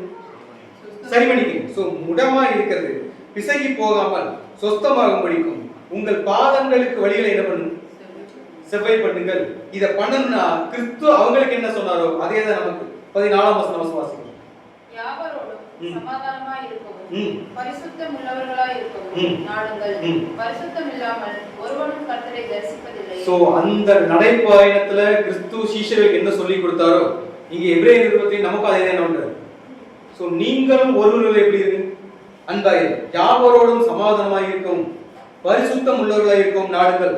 பரிசுத்தம் இல்லாமல் ஒருவனும் தேவனை தரிசிப்பது இல்லையே. சோ என்னைக்கு இந்த கேட்டகரி நம்ம வர்றோமோ அன்னைக்கு அவருடனே அந்த பயணத்தை செஞ்சு ராஜ்யத்துக்கு ஒரு பெரிய வாய்ப்பு யாருக்கு கிடைக்கும். சோ கன்க்ளூஷன் அப்படின்னா என்னன்னா, இந்த நடைபயணத்துல அதாவது மேல் வீட்டர்ல இருந்து ஆரம்பிச்சு கெத்செமனே வரைக்கும் இன்னும் எங்க போல. சோ இந்த நடையில அந்த ஒரு கவுன்சிலிங் என்ன அப்படின்னு பார்க்கும்போது நீங்க ஒருவர் அன்பா இருக்கணும். யாரு மாதிரி? அவர் மாதிரி காட்டாத அன்பு என்ன கிடையாது? அன்பு கிடையாது. அப்படி ஒரு அன்பை காட்டினாதான் நீங்க அவருக்கு என்னவா இருப்பீங்க? சீஷர்களா இருப்பீங்க. அவருடைய சீஷர்களா இருக்கணும்னா அவருடைய கற்பனையும் கட்டளையும் கை கொள்ளணும். ஒருத்தர் எப்பவுமே என்ன பண்ணிக்கூடாது? விட்டு கொடுக்க கூடாது. அந்த ஒருமைப்பாட்டுக்குள்ளே நீங்க எல்லாரும் இருக்கணும். அன்பையும் சத்தியத்தையும் நீங்க என்ன பண்ணணும்? கை கொண்டு டிராவல் பண்ணா மட்டும்தான் இனி வரக்கூடிய குஷியலான பீரியட், ஒரு நெருக்கடியான காலகட்டங்கள் என்ன முடியும்? பேஸ் பண்ண முடியும். இது எல்லாத்தையும் விட்டுட்டு வரக்கூடிய பாடங்களை அனுபவிச்சுக்கிறேன் அப்படின்னா நம்ம என்ன ஆயிடும்? நீங்கள் இடர்கள் அடையாதபடிக்கு இதை சொன்னேன்னு சொன்னாருங்கல்ல, கண்டிப்பா இடர்கள் நமக்கு வந்தே தீரும். ஆனா அந்த எச்சரிக்கை யாருக்கு அப்படியே ஆகாம போயிடும்? நமக்கு அப்படியே. சோ நாம் கிறிஸ்துவுடனும் கிறிஸ்து நம்மளுடன் நாம் இருவரும் பிதாவுடன் சேர்ந்து இருந்தோம்னா இது எல்லாத்தையும் என்ன முடியும்? ஈஸியா ஃபேஸ் பண்ணிடலாம். அதை செய்யணும் அப்படின்னா இப்ப நெகிழ்ந்து இருக்கிற கை என்ன பண்ணணும்? ஸ்ட்ராங் ஆக்கணும். முடங்கி போயிருக்கிற காலை என்ன பண்ணணும்? சொஸ்தமாக்கணும். இதை செஞ்சு அவர் கிரியை செஞ்சு அவருடைய ஓட்டத்தை ஓட நம்ம என்ன ஆகணும்? ஸோ இன்னைக்கு இந்த டைம்ல அவர் சொன்ன ஸ்டேட்மெண்ட் என்னன்னா இதுதான். இதை நம்ம செய்யணும் அப்படின்னா ஃப்ரம் தி பிகினிங் ஆதாரம் படிச்சோம், ஞாபகம் இருக்குங்களா? என்ன படிச்சோம்? யாத்திராகமம் 19ஆம் அதிகாரம் 5ஆம் வசனம். இப்பொழுது நீங்கள் என் வாக்கை எப்பொழுது? இவ்வளவு நேரம் கேட்டவங்க இல்ல, இது அப்படி யார் வீட்டுல இருக்கணும்? நம்ம மைண்ட். இப்பொழுது நீங்கள் என் வாக்கை உள்ளபடினா என்ன சொன்னானோ அதை அப்படி உள்ளபடி கேட்டு என் உடன்படிக்கையை கைக்கொள்வீர்களானால் சகல ஜனங்களிலும், யாருல? என்டையர் வேர்ல்ட்லயும் நீங்களே எனக்கு சொந்த, நீங்க என்னுடைய ப்ராஃபிட். நான் எங்க அப்பாட்ட பிரேயர் பண்ணிருக்கேன், நீங்க என் கூட இருக்கிறதுனால என்னுடைய கடைசி ஆசை யார்ட்ட சொல்லிருக்கேன். சோ நீங்களே என்னுடைய ப்ராஃபிட், நீங்களே எனக்கு சொந்த சம்பத்தா இருப்பீர்கள். இந்த பூமி எல்லாம் எதை பத்தி என்ன தைரியமா போங்க, இனி வரதை யார் பார்த்தோம்? சேர்ந்து சமாளிப்போங்கிறதான் அவர் கொடுத்த பெரிய ஆறுதலை. சோ இதை சேர்ந்து சமாளிக்கணும்னா நாம் அவர் கூட இருந்து அவர் சொன்ன சத்தியங்களையும் கற்பனைகளையும் அன்புடன் கை கொள்ள தேவன் தம்பி கிருபை செய்வார்கள். கேட்ட சத்தியங்களை தேவன் ஆசீர்வாதம் தருவார்கள். ஒருமையோடு கேட்டவர்கள் தேவன் ஆசீர்வதிப்பார்கள்.